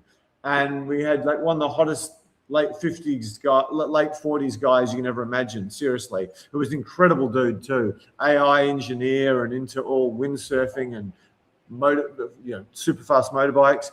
Some incredibly desirable guys. And one of my biggest lessons for them is you guys just aren't very fussy. If she's hot, you pretty much decided, yeah, I'll date this girl. Hopefully she won't turn toxic on me. You got to actually have some standards, man. You got to have some standards. So figure out what you want in a girl and don't put up with it. I've got laid on boot camps for going, hey, how you doing? I'm James, like a crazy man. And you know, they don't sort of go, oh, before you go, just tell me, what was the last great book you read? And one girl said Shantaram, which is an iconic traveler book by an Australian writer. I said, oh, wow. Oh, hopefully I'll talk to you later on. Bye. End up banging her. Just when you connect on something that's special to you, sex just happens so easily. Sex, with a bit of skill, sex can happen so easily versus just trying to make it work with some pretty hot girl. Tess, do you want to round out that comment or should we move on to next? Just quickly, Adam Anderson is saying, these sessions are very theoretical. Would love to see some practical stuff, maybe footage or an acted out scenario of what it looks like to get a number. Okay, cool. Thanks. Yeah, thanks for the suggestion. We always appreciate suggestions for some of the content we're giving you. So yeah, we could potentially do some live coaching we sometimes do, or yeah, a scenario of what it actually looks like to close and get a number, some conversation stuff. Yeah, thank you for that. James, do you want to comment on that? Oh yeah, definitely.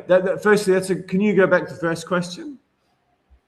Yeah, so this is just His first following. Could you get examples of set taking place, different scenarios? Okay, that's an excellent question. That's an excellent point. If you go to I don't want to spend too much time on this. If you go to our YouTube channel, the actual regular channel, let me just see. I'll hopefully get this very quickly. Okay. We've already done videos on a bunch of the. Absolutely, I hear you. I hear you. I love the question. How to approach groups of girls without rejection. Can I put these in the chat quickly? Top 4 tips to nail a date. I might try to put these in. Number 1 sign she wants sex that most men miss. Best place to meet quality women. Where are we? How to date girls at work without disaster. There's a bunch of demonstrations in that. While Tess is talking, I might chuck a bunch of links in, or maybe even in a live chat. How to talk to girls with friends. So how to approach groups of girls. We've done a lot of this stuff on our YouTube channel, which no one watches because it's my fault. We've got to update it. How to create sexual tension in seconds. So was that Adam? There's a whole bunch of stuff on our YouTube channel. There should be much more. I apologize for that. There's only 50 videos or something. But everything on there, honestly, is amazing. It's amazing. And so many I release a video and so many dating coaches, I see them copying me 3-4 days later. That's a lie. Some of them 3-4 days later, some of them a month later or something. One of the posts I did on sex at the start was copied 20 or 30 times that I'm aware of and became part of a course. So there's some amazing stuff on our YouTube channel. I might put some into actual chat. How to talk to girls and keep the conversation going. How to touch and make her want you. So there's a whole bunch of that there. Great comment, Adam. Can you go into his next one? Yeah. Well, he's just saying, can we do a set now? Break it down with some commentary. Yeah. We've got some content that we've promised to deliver tonight, so we want to get through that. But Adam, if you want to do that, I can do that with you tomorrow. If you want to book in with me, and we can just do that together. Absolutely. But yeah, James, I mean, up to you, James. Do you want to change what we're doing tonight, or Adam, are you prepared to be coached on YouTube? Just answer yes or no to that. In terms of filming infield, I've got some infield, and many of my clients have said that's the most valuable thing you've ever done for me. And I've done a lot of invaluable stuff. My method, I've actually got a method. I'm not just walking up to girls and bantering or teasing them. It's actually a very detailed method, from exactly what to say to how to stick it in there. You're being helped every single step of the way. And it's people say, oh, we're naturals. But when you look at what they teach, the stuff that I've been teaching for nearly 20 years now, 20 years technically, but I haven't got the whole year, 20 years and 19 years and 6 months or whatever it is. So yeah, how to find out if she's single without being a creep. So yeah, really, I'll just give you the link to this. If you just check out the headlines from this, where are we? There should be a whole bunch. If you guys can answer, and also in the replay answer, if I did a paid YouTube live featuring my infield videos, which would transform lives like you can't believe, who would pay for that, and how much would you pay for it? I mean, there's one video I picked up where I met and started dating 2 models in Indonesia. It's like, in terms of seeing 2 girls together who are friends, it's only really New York or or St. Petersburg or Hungary or somewhere where I've ever seen two girls that hot. No offense to any of my female coaches. They're all very beautiful, but I mean, they were nothing like these girls. These girls were like high-level agency girls. But yeah, no one else talked to them because they were far too intimidating. So yeah, if anyone would pay for me to do a YouTube, pay to do a webinar or something where I shared me infield footage, tell me in the replay too. That's a really useful metric. Because once you saw my infield, you might want to even want to do the coaching much more. I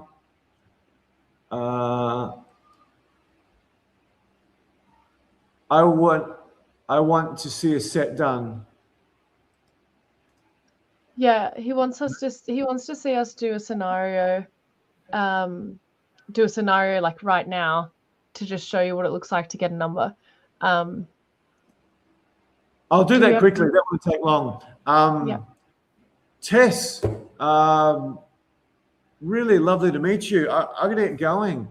Yeah, tell me. So where do you live in Sydney again? Northern part. Oh, cool. Well, I'm just in XYZ. There's a really nice cafe in XYZ. Tell me, what evenings of the week are you usually free? Probably like early week, Monday, Tuesday, sometimes Wednesdays. That's cool. Let me think. You do yoga Monday. Tuesdays are always good for me. So this Tuesday, let's say, when's sunset these days? Oh, let's say we meet about 6 or something. Wear sensible shoes and bring something a bit warm because we might go for a bit of a walk along the coast. And yeah, it was so good to meet you today. Long time since I've met a girl who was a paraglider. And yeah, I'll see you Tuesday. And I'd stand up, I'd take her hand, and I'd give her a big hug. I'd have to teach you this separately if I'd talked to her for half an hour or more, not a sexual one, a hug. And then I'd hold her hands, I'd look her deeply in the eyes, and I'd go, okay, well, yeah, I'll see you Tuesday. And then I'd intentionally turn and go, oh, I better get your number just in case something comes up for one of us. So that's exactly what I'd do. And that's something we teach you on the boot camp. And you get to practice the hug and you get to practice all the steps. And we help you formulate a date plan because we're not anyone who tells you to ask for a girl's number and have mad text game, I could say really unpleasant things about them. In my view, they've got no idea what they're doing. And they're coaching a stupidly handsome guy from Harvard who lived in the Upper East Side of Manhattan, who could have walked into any modeling agency in the world and got booked, who did get girls' numbers for 2 minutes and then have some mad text game and work out who were the promiscuous ones who just wanted to bang tonight. But for the average-looking guy, particularly the average-looking guy in his 40s or 50s, to be copying this is nonsense. So yeah, you just want to be good at everything. That was how to actually ask a girl out on a date. You don't ask for a number. I mean, there might be some argument to asking for Instagram if you've got a pimped out Instagram, but even then, set up a date. If I can't get a girl as attractive as Tess to agree to go out with me when we're face to face, I don't know what sort of mad freaking text game you need to get her to show up on a date, 3 days later or something, if she even replies. So yeah, like every single question you've got, I've probably got this incredibly detailed answer that I don't give away on YouTube Live. And yeah, my clients, so many of the girls they meet, they get dates with and they don't flake. It's because they've been pitched a date plan. They haven't just got their number and expected they're going to do mad text game or something. Does that answer your question, Adam? He was asking for from start to finish. So obviously you're not just going to ask. If I tried to finish a date properly with Tess right now, I'd be in jail. I'd lose my best employee. I don't know how I'd specifically manage to engineer that over YouTube. Maybe Elon Musk come up with some AI where two people can put AI headsets on and put something on their genitals and they can have virtual porn. That might only be 6 months away, the way Elon Musk and Google are going. But I don't have that with me, and Tess probably wouldn't like the idea. That's my suspicion. I don't surf well enough. I've got no chance. So, Adam, if you're saying from meeting to securing the date, getting the number, obviously that takes some rapport building and takes a bit of time. So you're not going to be asking a woman on a date within the first 5 minutes. I don't think we have enough time to dedicate to doing like a full introduction, proper rapport building, asking for the number and the date right now. But yeah, I totally understand. You want to see, you want an example of how that works. Again, if you want to book in a session with me tomorrow, it's one-on-one. You're not going to be, it's just the two of us. You won't, we like you to be on camera so I can see you. It's not, but if you're really camera shy, that's not too big a problem. But yeah, we can, I can help you straight away, and we can just go through it together so that rather than watching, it's doing, and it's a lot more fun. He's got a question here. What was I going to say? Yeah, when people watch my proper infield, it's so boring. It's so freaking boring because it's like, oh, you paraglide. Oh my God, tell me what got you into paragliding. She talks for 5 minutes. I touch her on the shoulder a couple of times. Tell me about the best flight. Tell me your favorite place to fly. She talks for 5 or 10 minutes. I touch her on the shoulder a couple of times. Maybe start touching her knee or something. And then 20 minutes, half an hour later, I do what I just showed you. It's really boring. There's not really that much to it. It's just everything I'm teaching you tonight. There's another point here. Where are you? Do a night Sunday manifesto.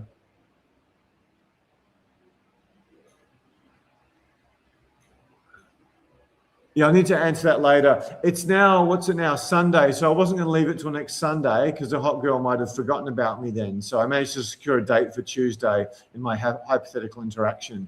So yeah, I just wouldn't leave it for Sunday unless I was super busy. But I've had girls I really liked where I was so busy I had to leave it till the following Sunday. And, some other guy came and talked to them because there were 9s or 9.5s or something. So, no, yeah. Sorry, James. So I think what Adam's saying is that he wants us to do a presentation, like make a night of it, perhaps like dedicate one of these Sundays to doing this, like a full breakdown of what it looks like to do the opening, the conversation, floating, close, etc. So start to finish, what it looks like to approach, converse, secure a date. I'll think about it. It'll be really boring. Tessa, I can tell you what will happen. Tessa's just going to talk about paragliding, and she might talk about yoga. And I can't even touch her on the shoulder. And then, anyway, I'll think about it. It's a good suggestion. I'd much rather get one of you guys and do it for you, but you're too shy to do it on YouTube. Maybe when I start doing the proper YouTube videos and we get like hundreds of people coming along to these, not just in the replay, we'll get some volunteers. If anyone wants to be coached live on YouTube, we will do a fucking good job. I can assure you of that because we're live. You might make Adam very, very happy. Yeah, people would just sort of say it's fake if it was me. But I don't know. I'll think about it. If anyone else really loves that idea, I will. If anyone in the replay really loves it, I'm not poo-pooing Adam's idea at all.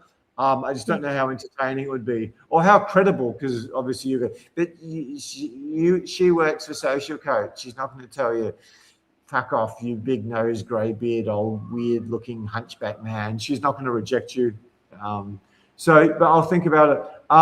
Peter Dixon, of the 12 points tonight, which do you believe is most important? The one we're going to get to when we get to number 1. Great question. So we're counting down from 12 to 1. So we're about halfway, guys. For any of you who've just joined us. Yeah, so Philip is asking us, he's just joined late. What are the 12 points we've already talked through? Let's get back on track, James. So Let's go. I'll just quickly skim through these. Number 12, eye contact.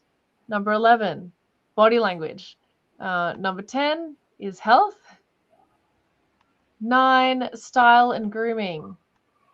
Number 8, wings. And then we got to number 7, which is where are the women you actually want to meet.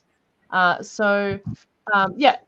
watch the replay if you've missed what we've talked about here, but we need to get to point number 1, so let's move on.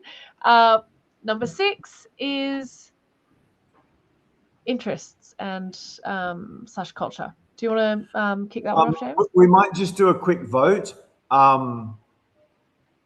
We can take questions now about the enormous amount of stuff we've given you. Do half an hour of questions or maybe even 45 minutes of questions. And we can cover the rest next week, which is a bit misleading and deceptive for YouTube. Or we can just sort of go through the last ones, which are so important and arguably more important than what we've done. My fault as usual. So if anyone wants to do Q&A and get the rest of it next week, we can do that. If anyone wants to get it all tonight and more limited questions, which is where a lot of the real value is, we can do it tonight. It could be that we get everyone voting to do it tonight and I say, no, I want to do it next week, or more likely we'll just finish it this week. But yeah, if anyone's got any strong points of view, like Adam had a very strong point of view. I didn't think it was a very good idea, but if a whole bunch of people think it's valuable, then maybe. Again, you can vote in the replay too. I'll figure out whether it's a good idea to put a whole bunch of the the videos we've already put on YouTube in a very demonstration of something orientated. Oh, and finally, if anyone would pay like a reasonable amount of money to see my infield, just let me know. I have other people going out and copying me like I've been having for 19 years, which really gets under my skin. Some people copy me completely almost. At least they did for a while. And they've got much more YouTube followers and money than me. It makes me sick. But they're better at marketing or networking. Okay, Phil will answer your questions. Okay, we'll get back to this. Oh no, Tess wants to keep me in line. Have we missed any? We've got a couple more. Great question from Luke. How are these 12, he's one of our regulars, so we'll pay attention to him. How are these 12 tips best implemented? All at once, I aim for a couple of weeks and build up to the full 12, like a set of goals. Just like anything in life, you don't try to do 25 things at the one time, unless your name is Elon Musk, which it is not. And even he probably hyper-focuses on one thing at a time. You just try to nail one or two. So my suggestion for you guys is to, potentially if you're serious, watch this again at high speed. We put chapters in the replay, and then just pick one or two that really appeal to you. When we get to number 1, you'll get a good idea of what I think is going to move the needle the most. And then just pick no more than 3 at one time, and just pick things you're going to follow through on. What guys who've done too many university degrees like me do is we make this really big plan with like 75 things on there. We spend all this time ranking what 19 and 20 are and swapping it around. Then we don't do anything. It's too freaking complicated. So, yeah, just get 3, just get 3 and implement that. That was the number 1 takeaway I had from reading Steve Jobs' biography. Yes, he's a genius. Yes, he's better at recruiting talent than any other businessman in history apart from maybe Elon Musk. But the thing is, he said he'll do a brainstorming session with possibly the most amount of geniuses in one room at that time, and NASA wouldn't even be close. He probably had that at Apple, just like Elon Musk probably has today. And he'd spend a day, what are we going to do in the next quarter at Apple? Then he'd basically get this list of 20 things, and he'd just tear up everything that wasn't the top 3, and then put all their focus into the top 3. I'm saying this, teaching you guys, yeah, I could learn that lesson in a huge way too. I'd have a much bigger business if I just went, these are the top 3. I'm only doing that. I'm not getting distracted. Because getting distracted is fun. Actually, following through and executing is not fun. Just ask Jeff Bezos. Yeah, ideas, whatever. It's maniacal execution that separates everyone. So Luke, just pick your top 3 or 4 At the end, I can give you a bit of, you're probably going to be women's tests. I'd say that's going to be the number one for you, judging by the metrics you've given me before. And we'll hear who had the best comment of the night. Just tell me who. That's interesting. I think Craig was talking about the comment from Adam. He's been saying he agrees with Adam. Yeah. That's really useful feedback. Thank you. Might be so boring. Actually, I'd just charge a large amount of money for me to see my infield. I'd probably charge a smaller amount of money to see the demonstration, simply because I don't think anyone would show up. I don't think anyone would stick around. It'd be so boring. But Tess and I can do a real one if you'll pay a small amount of money for it, like, I don't know, $10 or something insignificant. If there's enough of those, I might do it. Obviously, I don't want to get like 15 people to pay me $10. I'm just doing it to allocate Tess and I's time. But yeah, anyway, we got a bit distracted there. Thank you, Adam. I didn't think it was a good idea. I'll think about it more. And you may be right. I may be wrong. Tess, we'll get back to where we should be. Sure. Oh, were there any votes about question and answer now versus finish off next week? David said finish next week, but we didn't have any other comments from anyone else. So if anyone wants to go deep into what we've done already and really help you guys on specifics, say next week. If you just want to continue, say we'll do it now. But yeah, this is like a masterclass for 2026 success. There's always a little bit of a lag. I know. Anyway, we'll get back on to what was the next one? Okay. The next one was interests, culture. Okay. I coached a guy, I won't say too much just in case he's watching or he knows. He was a very high level of executive. He was earning, what was he earning? $590,000 a year. This is in not that high level, not by American standards, but you know what I mean. He's making pretty good money. He was earning $590,000 a year. I don't know if he's an executive, he's just a senior employee. He lived just beside Russell Crowe. He's a good guy, and he was well over 6 foot. And yeah, most girls would really like him. So I went to his house, and it was just like a walking cliche. He had a TV screen bigger than most people's apartment. He had, I don't even know, $50,000 worth of stereo gear. He had these beautiful seats with, you know, everyone got their own perfect seat to listen to his crazy stereo and watch a movie, where there was a big armrest in the middle. So he'd take girls onto his beautiful sort of professional expensive stereo couch, and he couldn't do any moves to try to sleep with them. It's just so bad. He had like Goodfellas and Taxi Driver and The Godfather. That was his wall art. You might have had a picture of him traveling or something. He had books, and it was all business biographies and self-help books. And the only novels he had was, I can't even remember, Matthew Riley or something. So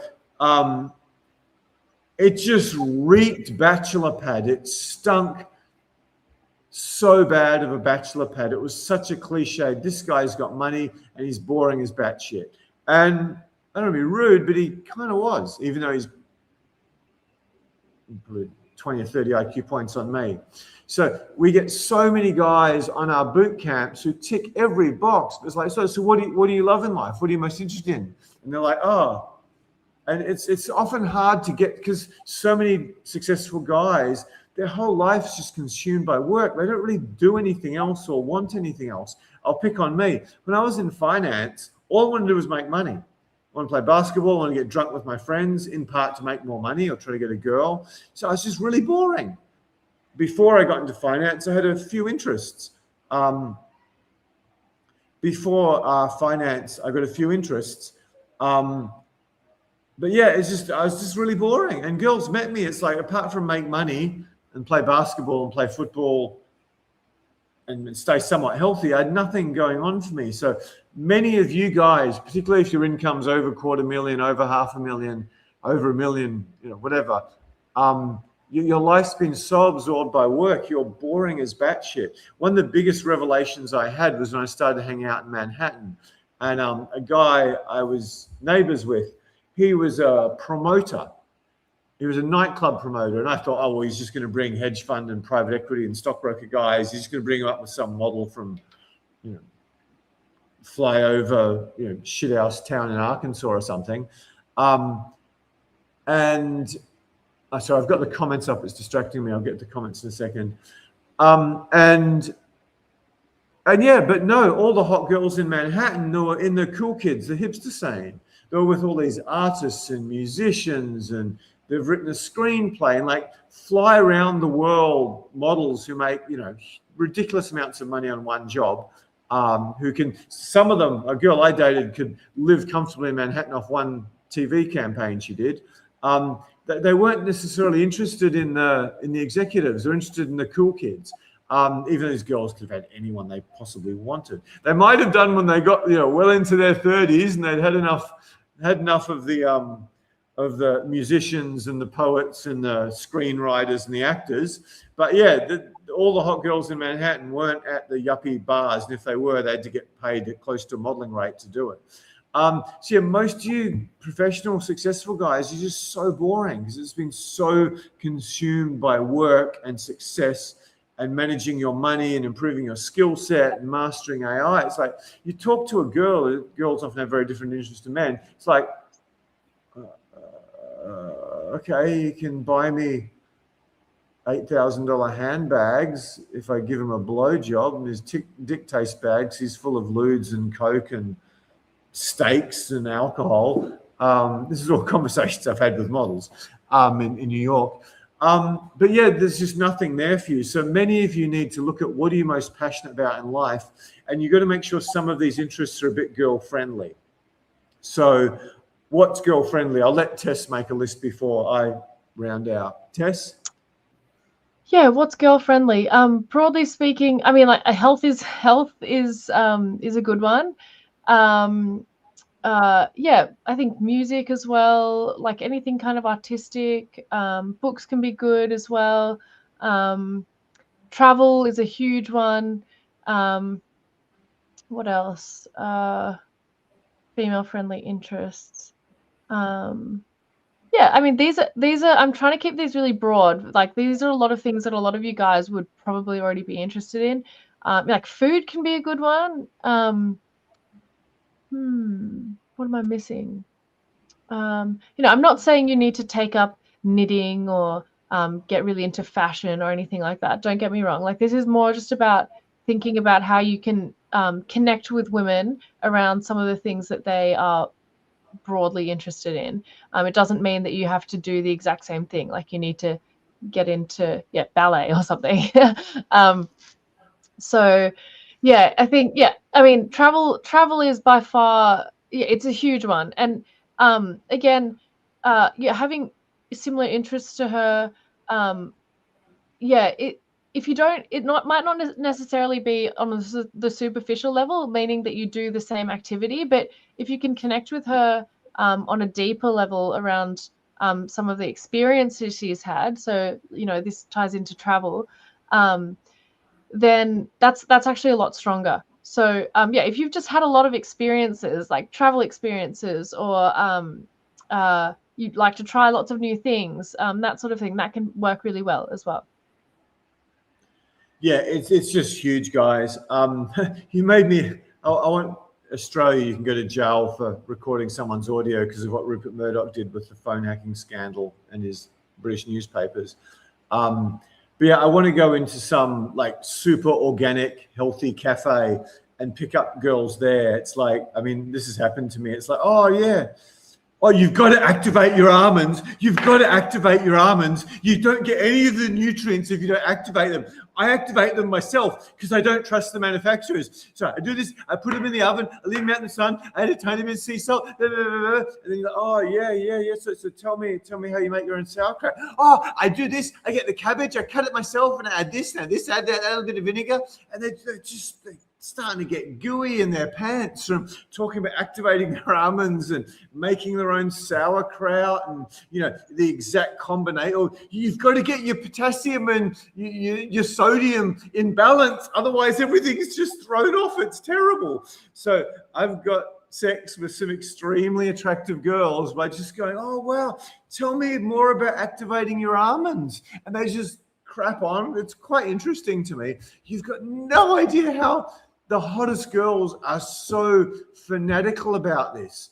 Jackie, who you can see all over my YouTube channel, if she walks into some guy's apartment and he doesn't have, in her words, a kick-ass expensive water filter, she ain't sucking his dick. No how, no way. Because if you're not like fanatical about health, she's not going near you. And there's so many hot girls like that. How does a girl, Tess is a lot older than you look, how does a girl, we tell her age, in her mid-30s, end up looking like that? She ain't eating Macca's. She ain't eating TV dinners from Woolies or Sears or wherever you get them in the States or anything, even Marks and Spencer in the UK. She's eating healthy, whole foods. You have no idea how passionate women are about this shit. And, you know, with that due respect, you got to eat your meat. You got to eat your meat, which I believe makes your dick taste not too good compared to fish. I've heard that information before. So yeah, find something you're passionate about. Some of the easiest sex I've had in my life has just been girls who are really into health. And pretty much every hot girl who's sort of older, over 25, is really into health in a huge way. And I mean, Tessa's fucking amazing. I gave her, like, you know, a pretty expensive water filter for being so fucking amazing. And she was so grateful. It's just like women love health so much, the hot ones. That's why you go, I mean, this is a great tip. You just go into some organic grocer somewhere. It's full of hot girls. Where are all the hot girls in a particular suburb? You go to the expensive shoe store in the expensive shopping mall, full of hot girls. I don't really know how to pick up girls in shoe stores. I can't say I've ever done that. Or you go to the organic grocer with proper good food, where the guy who owns the store has a relationship with a farmer. Just that's where all the hot girls are. Anyway, so you've got to have interest in culture. So write down, this is exercise you do on a boot camp, write down all the stuff you're passionate about, and is it female friendly? And if you don't have 3 or 4 or 5 things you can talk about in order to get to the date, in order to get to sex, that could be one of your biggest sticking points. And if any of you guys on this course have serious money, that could potentially be, or you're in the process of making serious money, that could potentially be your number one thing. I think we're just going to continue. We could stop at 5. What's the time now? 6. What were the votes in terms of, do we continue or? We had a couple of guys. I think we had more people asking us to continue. The more I think about it, I'm just running through so much value. Yeah. I have to pay some interest in democracy. I just came to it off the top of my head. What was the breakdown? We only had one person saying next week. So we had a few people. He was a client. Yeah, and then a couple of people saying to do it all tonight. Okay, well, I've got to listen to the audience after asking. Was it just 2 or more? 2. Oh, that's not a huge number. Okay, give us some questions. I'll talk a little bit more about. We might just run through. I guess the thing is, guys, we are starting to run out of time a bit, and we've still got 5 more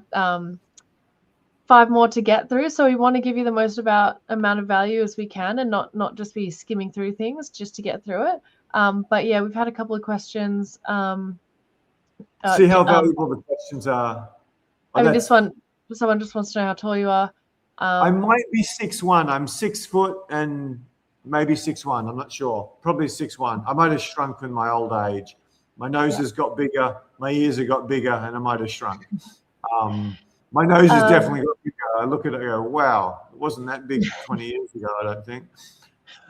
Adam's asking a great question. How do you get someone to talk passionately? Would like to see this scenario played out. Okay, yeah, cool. Thanks, Adam. We know you want to see the scenarios, but just to give you a couple of quick tips, how do you get someone to talk passionately? You have to ask engaging questions with real interest. So it's about listening, listening and knowing what she wants to talk about, and allowing her to do that by asking engaging questions. Yeah. Yeah, if you want to practice this skill with me again, Adam, like, let's do this together. I'd love to see you if you want to book in a session with me. I can make this really simple for you just by doing it together.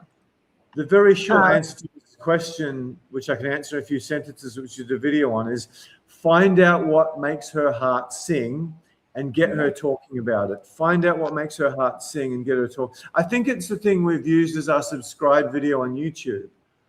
It's really good. I might have talked a tiny bit much at the start, but Jackie does an amazing job of explaining why it's so important. Jackie's very good. Here's Jackie and I doing, is this it? Here's Jackie and I doing how to get a phone number. Okay, so James just going to pop that in the chat for you.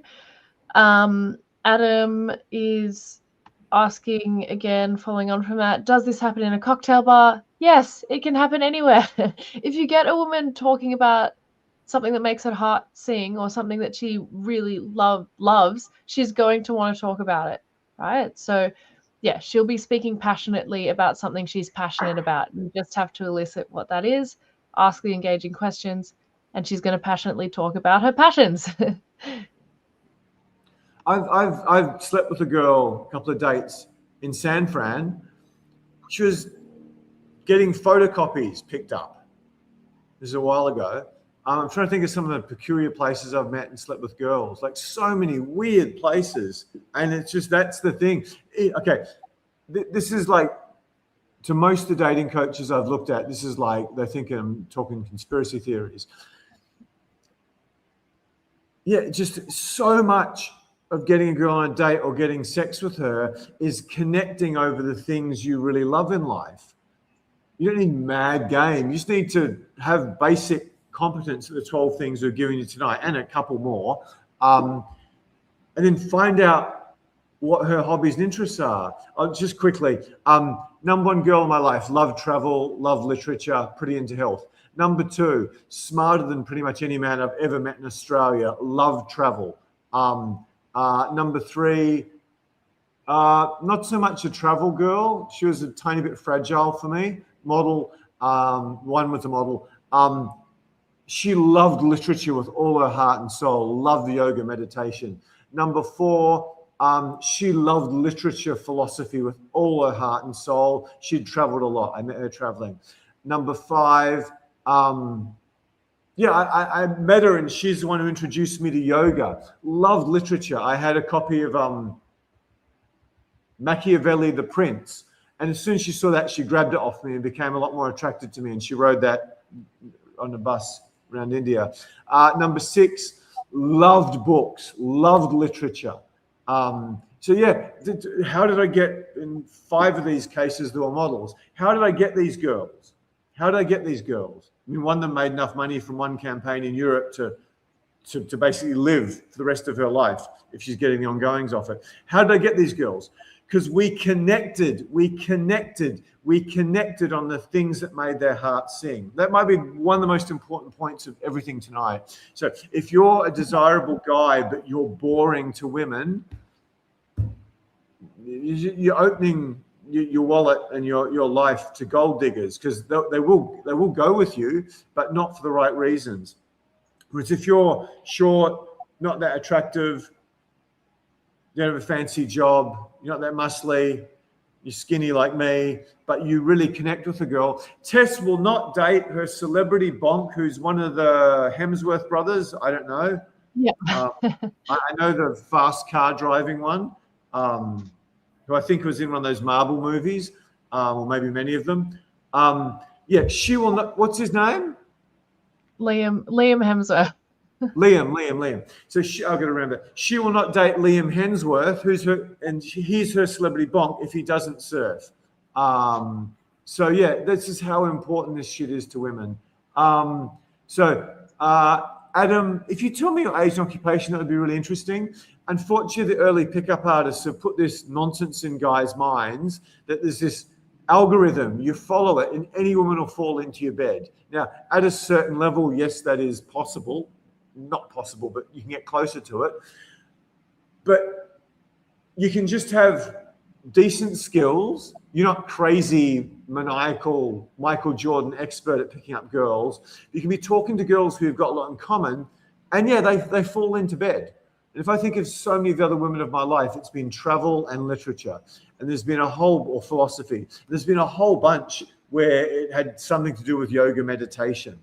And then if you look at all the women I've slept in my life, that's the vast majority of them, 3 things. That's why we want you to identify those 3 things for you. I've given you my 3. I can think of some of my favorite clients and give you their 3 if you give me some time. But yeah, figure out. Peter's saying, can you update me on the questions? So Adam, just following on from that, does this happen in a cocktail bar? Because if you're having a night out with a girl, why would I want to talk about my passions to a stranger? Oh, sorry, why would she want to talk to her about her passions to a stranger?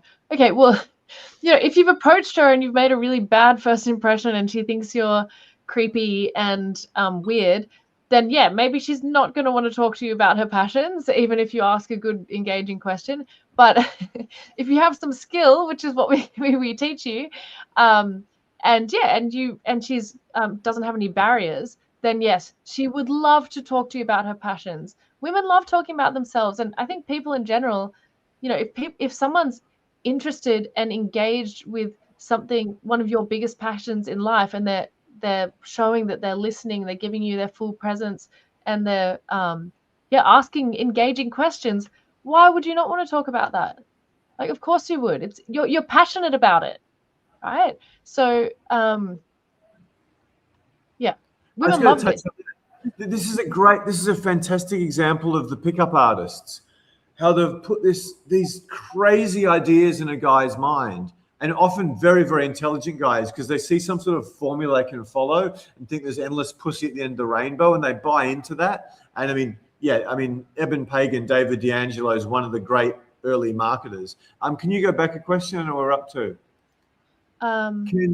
Because if you're having a night out with girls, why would I want to talk about my passions to a stranger? You don't want to talk about your passions. You want to find out what her passions are, and you want to find out which of her passions overlap with your passions or even strong interests, and then talk about them and touch her on the shoulder a whole bunch. And if you get confident, touch her on the small of the back, then get her on a date, and then do the same thing on the date, touch her a bit more intimately, and then try to stick your dick in there. That's basically the whole method.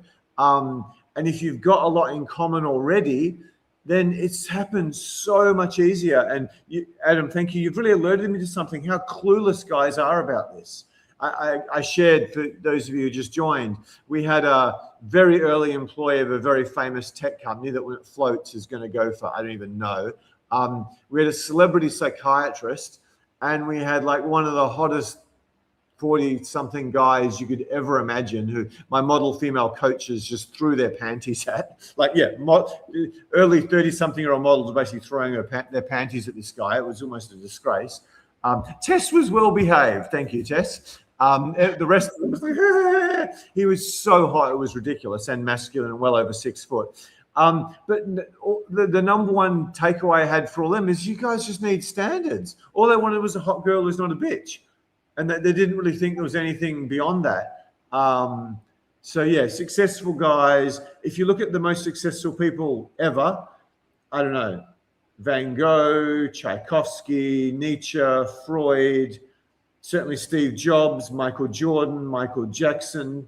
There's a whole list of other people. A lot of the greatest writers. I mean, what's his name? The great German writer who wrote Metamorphosis and anyway, I'm getting old. These people were whack jobs. There were whack jobs in many part of life because they'd focused so religiously on getting so good at singing and dancing like Michael Jackson, or getting so good at philosophy and writing and tearing apart the human condition, like Nietzsche or someone. They were nuts. They were nuts. I mean, a bunch of them suicided. Some of them suicided. So yeah, if you've succeeded at something in life and you've got to that level that is quite elite, to the point where you do start to make $500,000 or $1 million or more, you've got a big ton of assets, you're probably pretty boring. Not in all cases, but many of the successful guys are quite boring. So, and direct answer to the question, because if you're having a night out with girls, why would I want to talk about my passions to a stranger? You don't. This is a writer downer for you, Adam, and probably for everyone. The secret is to find out what her passions are and get her talking about that and learn some basic touch escalation date planning. And before you know it, she'll be trying to kiss you. It really is that easy. It really is that easy. It really is that easy. You got to handle tests and games before you get to stick it in there or get back to your place or get back to the bedroom. I'm oversimplifying a bit, but if you can just get this, you're such a large percentage of the way there. That was a rant. Thank you, Adam.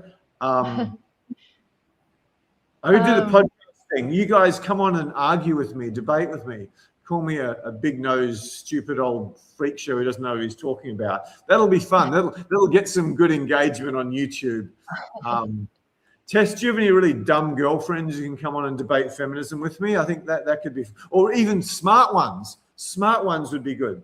Okay, any really smart girls watching this who are pretty pro last 2 decades of feminism, come on my show. We can have a bit of a chat about things and I can get more views. I'll let you know about that one, James, if I can think of anyone appropriate. But Peter is asking if you were to recommend a piece of literature to read, what would it be? This is why everything's so personalized. If you've already read a lot of books, I might suggest 1984 or Madame Bovary, or if you're really into things, I'd suggest War and Peace, which I love Tolstoy with all my heart and soul, probably more than any girl I've ever slept with, nearly. Maybe not the number one, it would be close.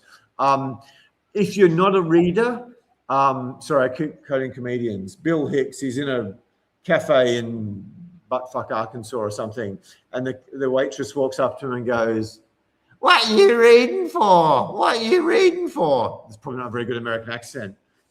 And he looks up at her and he goes, "So I don't need to work as a waffle waitress like you," which isn't the nicest thing to say.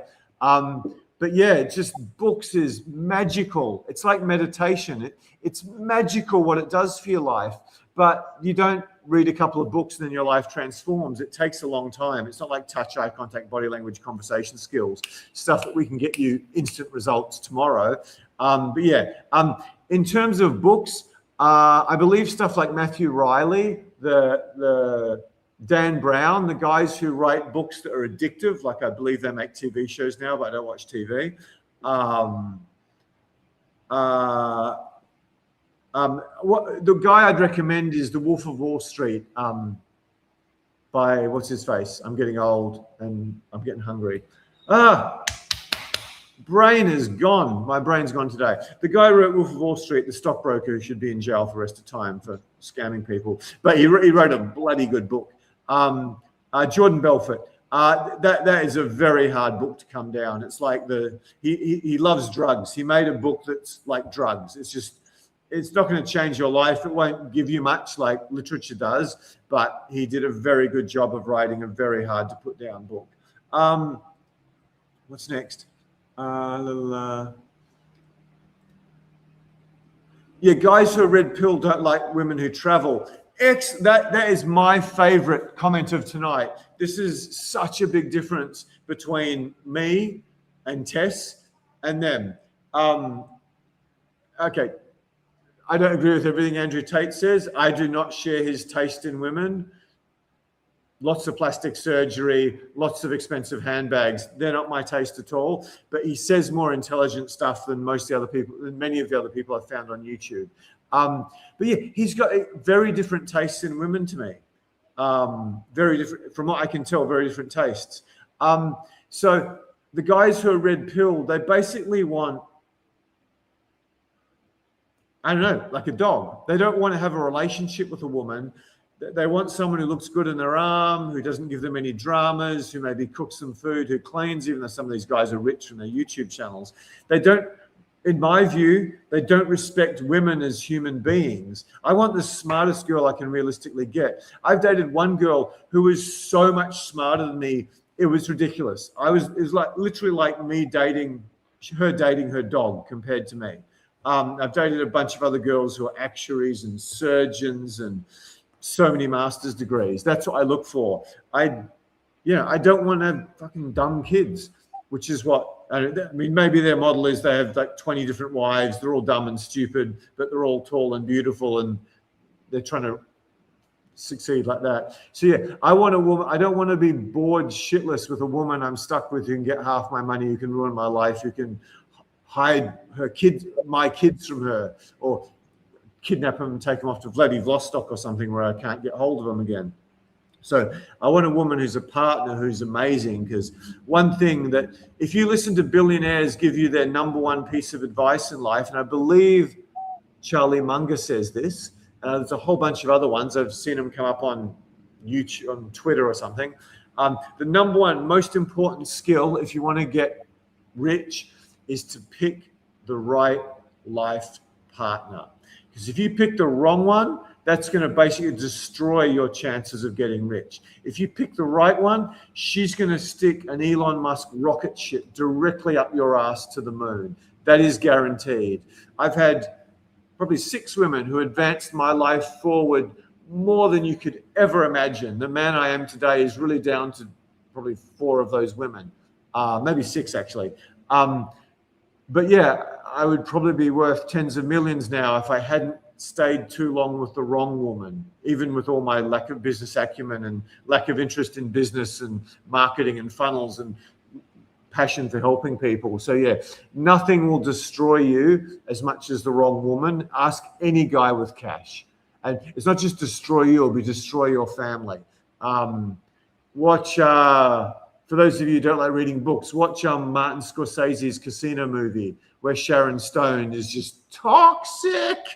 And anyway, sleeps with his friends to get control and try to get him killed and all that sort of thing.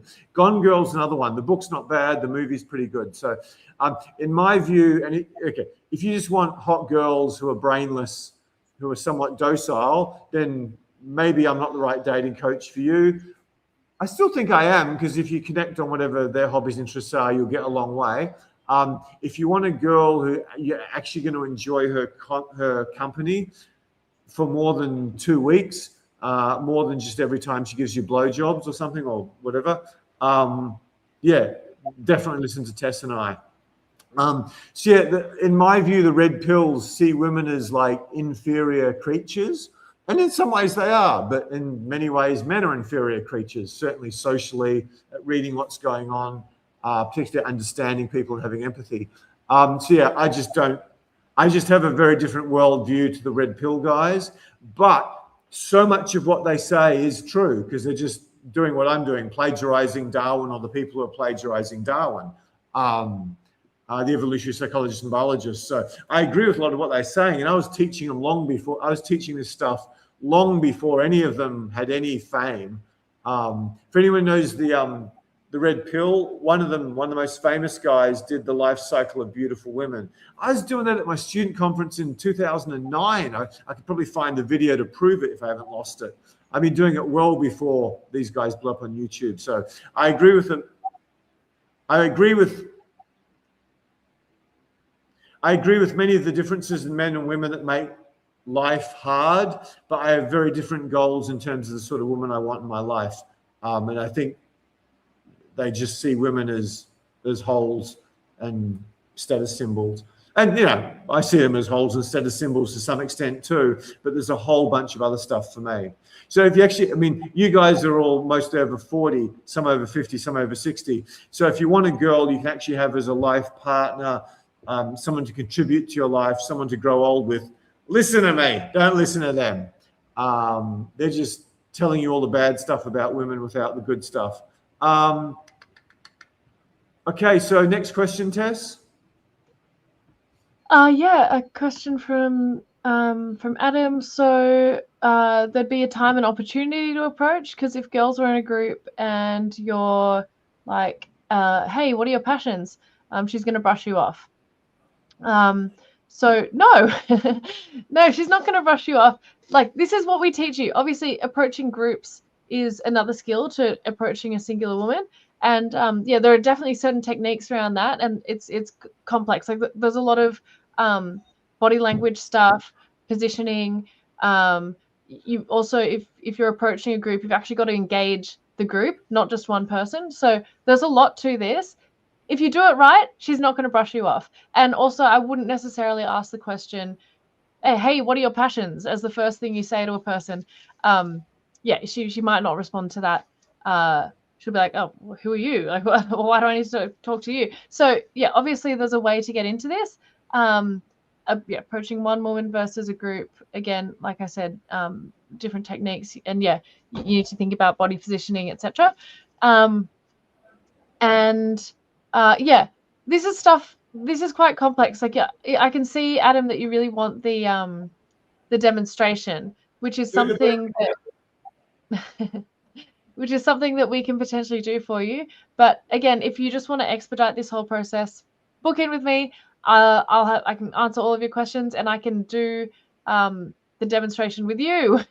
We can just go through it together. You can practice it yourself, and you'll learn a whole bunch really, really quickly. So yeah, let's see. I might just touch on that, Tess. Yeah. So would there be a time and opportunity to approach? Yes. And if you learn point whatever it might not have done it yet. If you learn to read signals, you'll see it. I rarely ever do cold approaches unless I'm on a boot camp showing off I can do them, because it's a waste of time, particularly if you're 40 or 50 already. You've only got 200,000 hours left. You don't want to waste your time cold approaching, getting rejected, particularly in the post-Harvey Weinstein era. That might get ugly. You're going to be able to read signals and see the girls who might be interested in you. Now you're saying you're 5'6" you got grey hair. Dress well, and they'll suddenly become interested in you. Just that one thing alone. You don't ask what are your passions, because that sounds like you did a really bad dating course. So what's your story? Which is a hell of a lot better than the canned stuff they do. So there would be a time and opportunity to approach.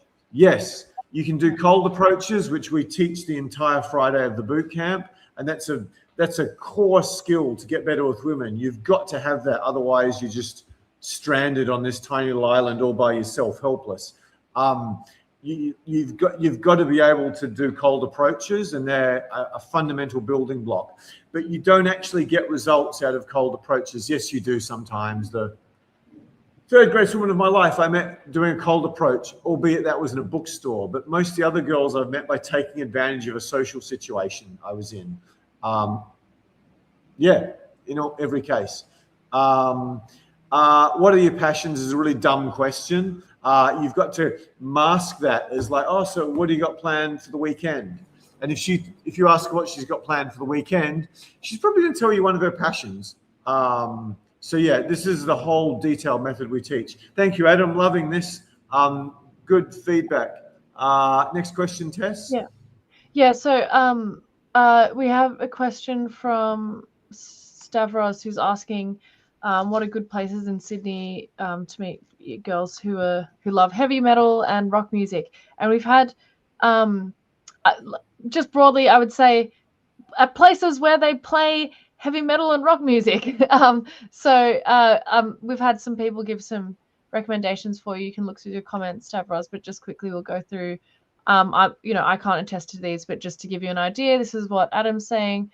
Chuck Trailers, the Duke in Enmore, the Burdekin, for the emos, if you like that sort of music. Oh, they're very good at going down, those girls. I've had some experience with our former emo model. Yes, she did put some time and effort into her fellatio skills. I'm not a big fellatio guy, but she was very, very good. Oh, bit of tips for you. If a girl's got a piercing at the front, I think that means she likes girls. If she's got a piercing at the back, She likes boys. She's got a piercing in the middle. You got yourself a bi girl, my friend. So yeah, lucky you. So look for the middle tongue piercing. I've had more than my fair share of them. A couple of models with middle tongue piercings.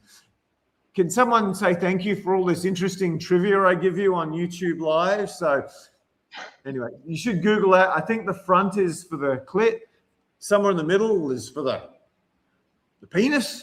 And no, at the back's for the penis, and in the middle is like she goes both ways. So you can have more than one girl at once, which is a lot of fun the first few times you do it. It's very complicated in the relationships, let me tell you that. I'll probably be an amazing relationship coach because I've tried to do 2 at once for 4.5 years while cheating on them and bringing some girls back to them. Okay. And there's another one. Yeah, a couple of other suggestions for you here. Lansdowne Hotel, Bar Broadway, the Mosh Pit. Okay, I'll let you look at that. There is Adam, has a follow-on question about approaching women. So on a night out, how do you know when to start talking to someone? Can we see examples of that? So signals. This is exactly what James was just talking about earlier. When women are showing signals that they actually want to be approached. Now, they might not necessarily be looking directly at you and going like, hey, come here. It might not be that obvious. But if women are in a group and they're not completely closed off, as in, they might be facing in, some of their body language is a little bit open, or they're, gesturing loudly, or, there's a lot to this, women's signals, then there's no reason why you couldn't approach them. And closed off, it feels, of course, if they look very, very closed off, that's good. If you're able to pick up on that, then yes, it would feel weird to go up and be like, hey, what are you most passionate about? Of course, that would be weird. So again, you want to be looking for the signals and more open body language. You might want to look at some of our other content about reading signals, Adam, to give you a better idea of what some of those are. Jackie and I did a video called 7 Signs a Girl Likes You or something. Jackie did a fantastic job as usual. I can't find it because I'm useless. I got old man eyes. Just can you go back to that guy's question? It was a good question. Thanks, Vuchor. I think he's a specialist at the heavy metal. I'm not big on heavy metal, but I do like a little bit of akadaka every now and then. Okay, for any metal aficionados, what is AC/DC's greatest song ever? Give us your top 3, and I'll tell you mine. Okay, so night out, how do you know when to start talking to someone? Can we see examples of that? Yeah, I've got infield of it. When women are in a group and facing each other closed off, it feels weird to go up and be like, hey. You're right, you can still do it if you're very, very good, but generally you should ease off on that one, or better still watch them and wait for later. There's 2 ways to approach. There's cold and there's invited, and there's actually 3. Get them to approach you, which is the smart way. That's what I specialize in if I want really hot girls. Adam's pushed me into another point. There is the sport of getting slightly above average girls, fair bit above average girls. And then there is this sport of getting the most beautiful girls every other guy wants. They are very different sports. It's like comparing what Australians, Americans call soccer to American football or rugby. Yeah, there's a whole lot of overlap. You got to be able to kick, you got to be able to run.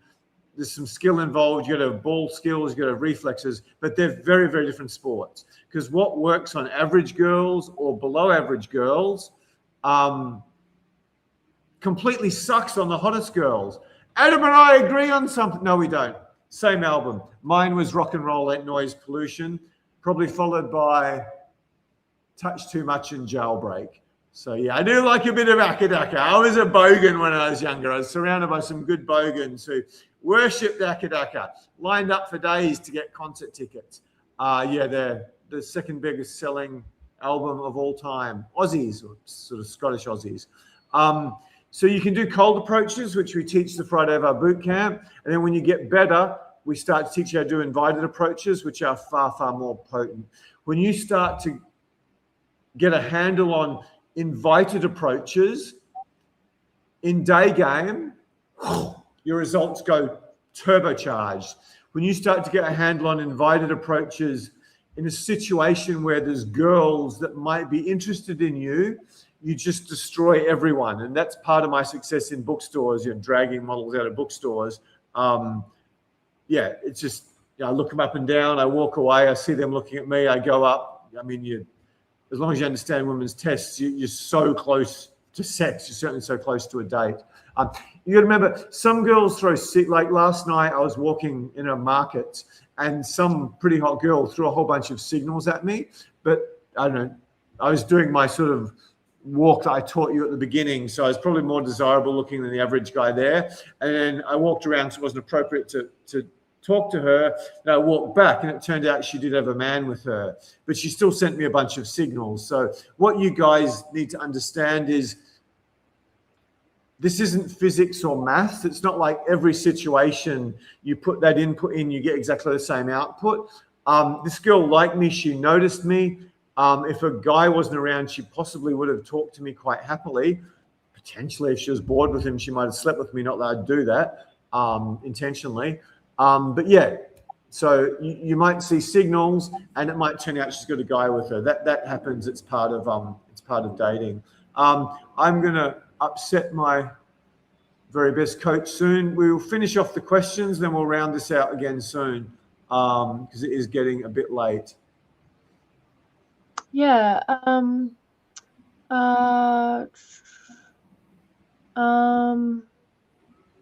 Yeah, another one. Yeah, Patrick was agreeing with Adam. You can't just approach someone without welcoming signals. So you can, but obviously, yeah, having that having a positive signal is going to be far to your advantage. Sorry, I'm going to tell him something I might not want to hear.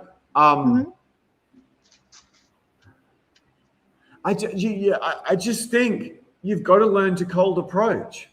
I mean, I don't do it much. I don't need to. You got to learn to do it. It's just like, what sort of a fucking wimp are you? Some girl sitting over there in a little black dress, in heels. She can barely walk fast. She can't run. She's totally helpless. Half her chest's hanging out.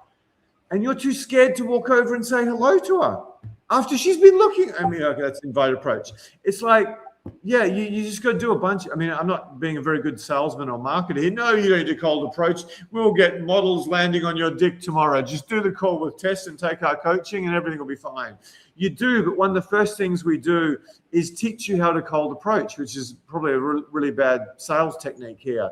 But it's so easy. It's so easy once you've got the touch, eye contact, body language, conversation skills, body positioning, reading signals. Once you're just a bit better than all the other American guys or a bit better than all the other Australian guys. It's just so easy. I can't remember the last boot camp. Some guy didn't do an approach straight away. It used to happen a bit before I had all these pretty girls because the girls go on so many dates with you. You approach my female coaches so many times. Even, I mean, I can't say his name. There's a guy who's like 5'1" on the last boot camp who was approaching like a motherfucker. Like, I don't know how many approaches he did. He ended up winging with a guy who was 6'4", who, was much better looking than average. Most people would say he was crazy smart. And the little short guy did way more approaches than him. So yeah, and when you're 5'1" and you have to use a walking stick, you're not getting girls checking you out the whole time. I can assure you of that. He had to make his own opportunities, and some of the girls really liked him. I don't know off the top of my head if he got a date, but I think he got some numbers. I can't remember. I need to double check that. So in my view, cold approaching is a foundational skill of getting better with women, but you might need to do it for 3 months. Rambala's saying cold approaching is heaps of fun. Like, this is women's signals. See how Tessa's swapped the next comment before I even say the next comment? This is a signal she wants to wind up. Most guys wouldn't see this. I'm not being offensive, I'm just telling it. And we should wind up pretty soon. What's the time? How about Tracy Cox, the author? Who is she? I don't know what she writes. I tend to only listen to music and read books by people who died like 100 years ago or more. Rock and roll, like noise pollution, is a bit of an exception in my listening world. It's nearly all classical and a bit of jazz. Yep, I'm a boring old fuck, but I still screw hot young girls. You shook me all night long. No, not many votes on the best AC/DC song of all. Thank you, Adam. What the fuck do you need? An approach signal. Approach if she isn't receptive. Walk the fuck away. End of story. Ain't rocket science, is it, man? This is a great question. This is a great question, even though the guy's having a go at me. You're sort of right, but you're completely wrong. Yes, it's great to get good at okay. What the F do you need? An effing approach signal. Approach if I think Rambala's he's disagreeing with Adam, who's saying that you need an approach signal. Yeah, so he's saying why do you need an approach signal? Approach, and if she isn't receptive, then just walk away. Like, end of story. It ain't rocket science. So yeah, the thing is, I agree with that. If you don't have an approach signal, it doesn't mean that like, if you don't approach her, it equals zero. It equals nothing. It equals zero potential, right? If you do, and you do it skillfully, even if she hasn't given the approach signal, invited the approach, and you do it skillfully, and she responds well, then you've at least created something out of that. You've given it the chance, right? If you never do anything, it's meaningless. It's worthless. So even if she rejects you, that's an opportunity to learn, right? And yeah, I like how Rambala's attitude, just walk away. Don't be attached to the outcome. That's really important as well. Thank you so much, Rambala. Sorry if I miscommunicated. By the way, I love people arguing with me. It probably makes much better content for you guys because they bring out stuff I might not have planned. That's why the questions are where the real value is. These 12 points are hyper valuable, though. What the fuck do you need an approach signal?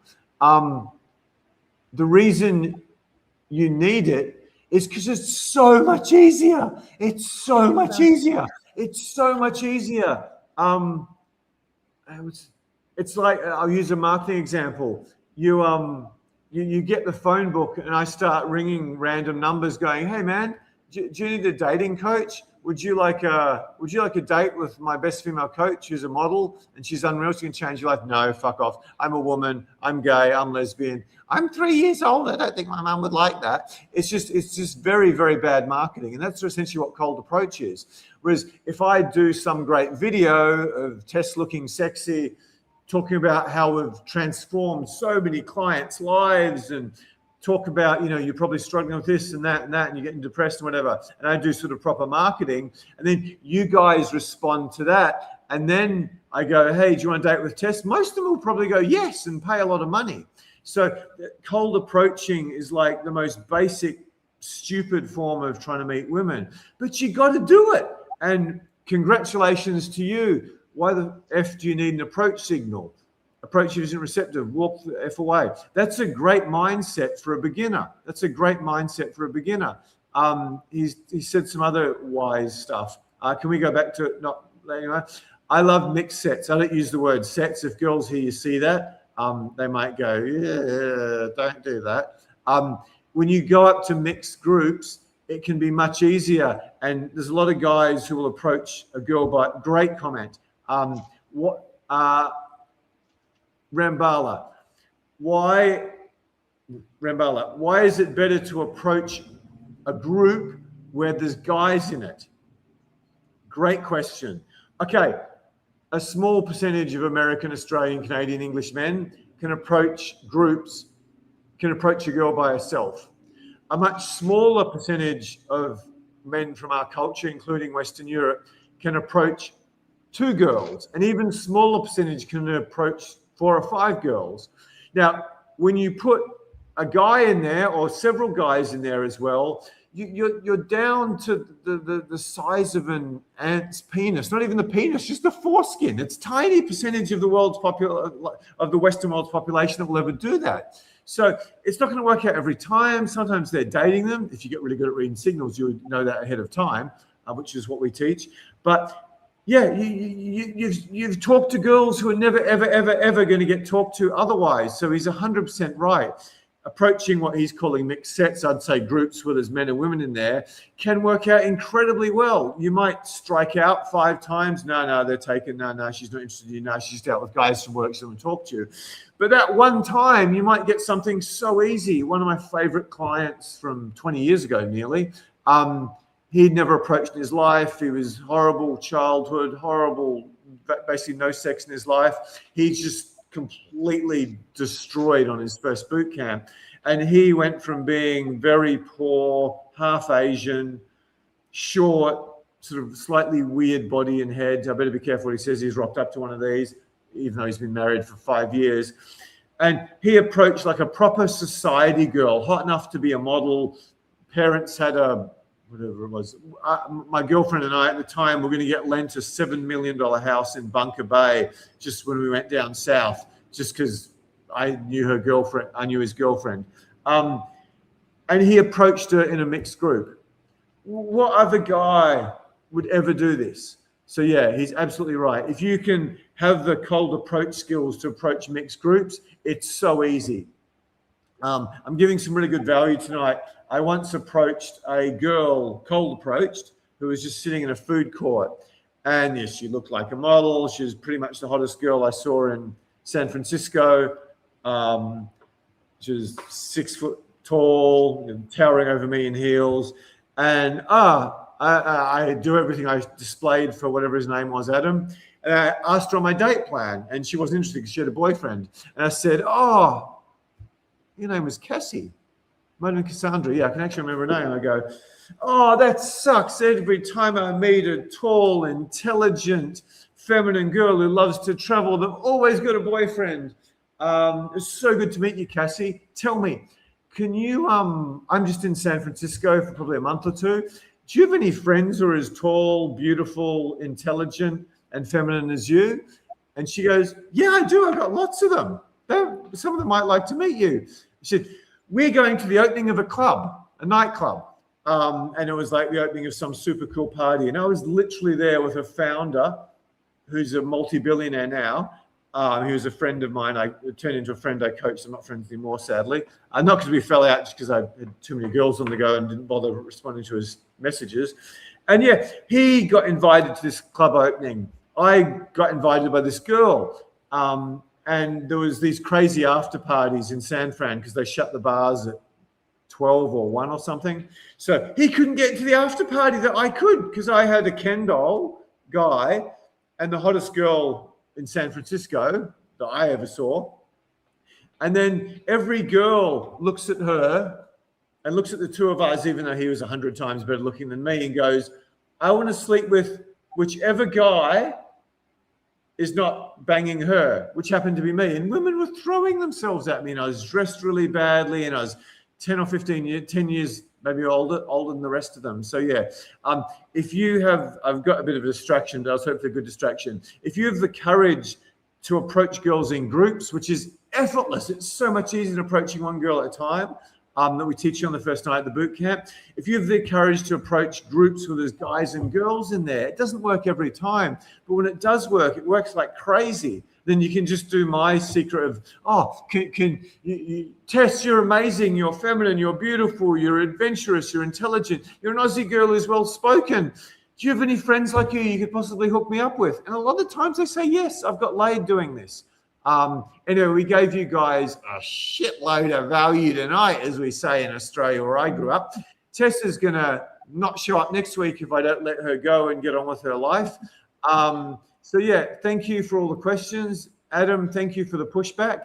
Rambala, thank you. And thank you to the rest of you. Yes, seriously, we'll have to do this again soon and we'll finish off the top 5. Yeah, just pick something. Pick something we've shared tonight. Watch the video again. Leave us a comment on the video and subscribe. That would be lovely. Pick something and implement it. Even one thing. Preferably pick 3 things and make a list of, okay, I'm going to do this, I'm going to do this, I'm going to do this, and actually follow through and implement. The start of the year, some of you might actually get off your asses and do something about this. And women are crazy desperate now because they've been alone on New Year's or hooked up with some Brazilian guy who dumped them like a piece of shit as soon as he went to get another woman, if it's Australian or American. So yeah, take action on something. You can hear all the value in the world. If you don't take action, it's helpful, it's not that good. And for anyone who really wants to profoundly change their life, hopefully, given the number of people who watch and how long you've stayed for, you're getting an idea we're pretty bloody good at this, and Tessa's the best female coach of all. You have the opportunity to book a session with her tomorrow. I put a whole bunch of sessions up tonight because we've got a whole bunch of people who've been emailing too. I'm going to start working on that soon. Well, Tess, do you want to say anything before we sign off? Yeah, apologies for not getting through all the content that we promised tonight, but we will pick that up next week. And yeah, thank you so much for your engagement tonight, guys. We've had some really great questions. A couple of new people, some names I don't recognize. So welcome. We love having you guys here. And looking forward to seeing some of you guys in the next couple of days. I still have a few spots left, so the link is pinned in the chat. Have a look. If you, yeah, please book in with me. I'd love to help you guys.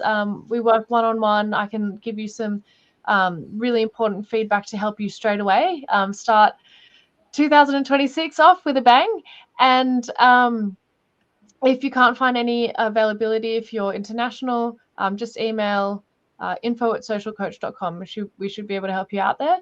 And yeah, that's about it. We'll continue, I think, with this next week. James, we'll finish it off next week. Happy, right? Yeah. Happy New Year. I better let Tess go. I better get some food in my skin at the last. So Happy New Year. Keep smiling and bye for now. And yeah, please take something and make some change in your life. Just take something and make some change in your life. Eat some veggies. Buy a tailor-made shirt. Stop wearing Billabong everywhere. Just do something. And yeah, it's amazing the results you can get now because pretty much every guy is checked out. He's gone MGTOW or gone red pill. Or he thinks all women are horrendously evil. Just like a lot of people think all Muslims are horrendously evil, or when we grew up, all Russians were horrendously evil. They're not. It's just bullshit propaganda to divide and conquer. Anyway, on that note, keep smiling. Bye for now. See you guys. Good night.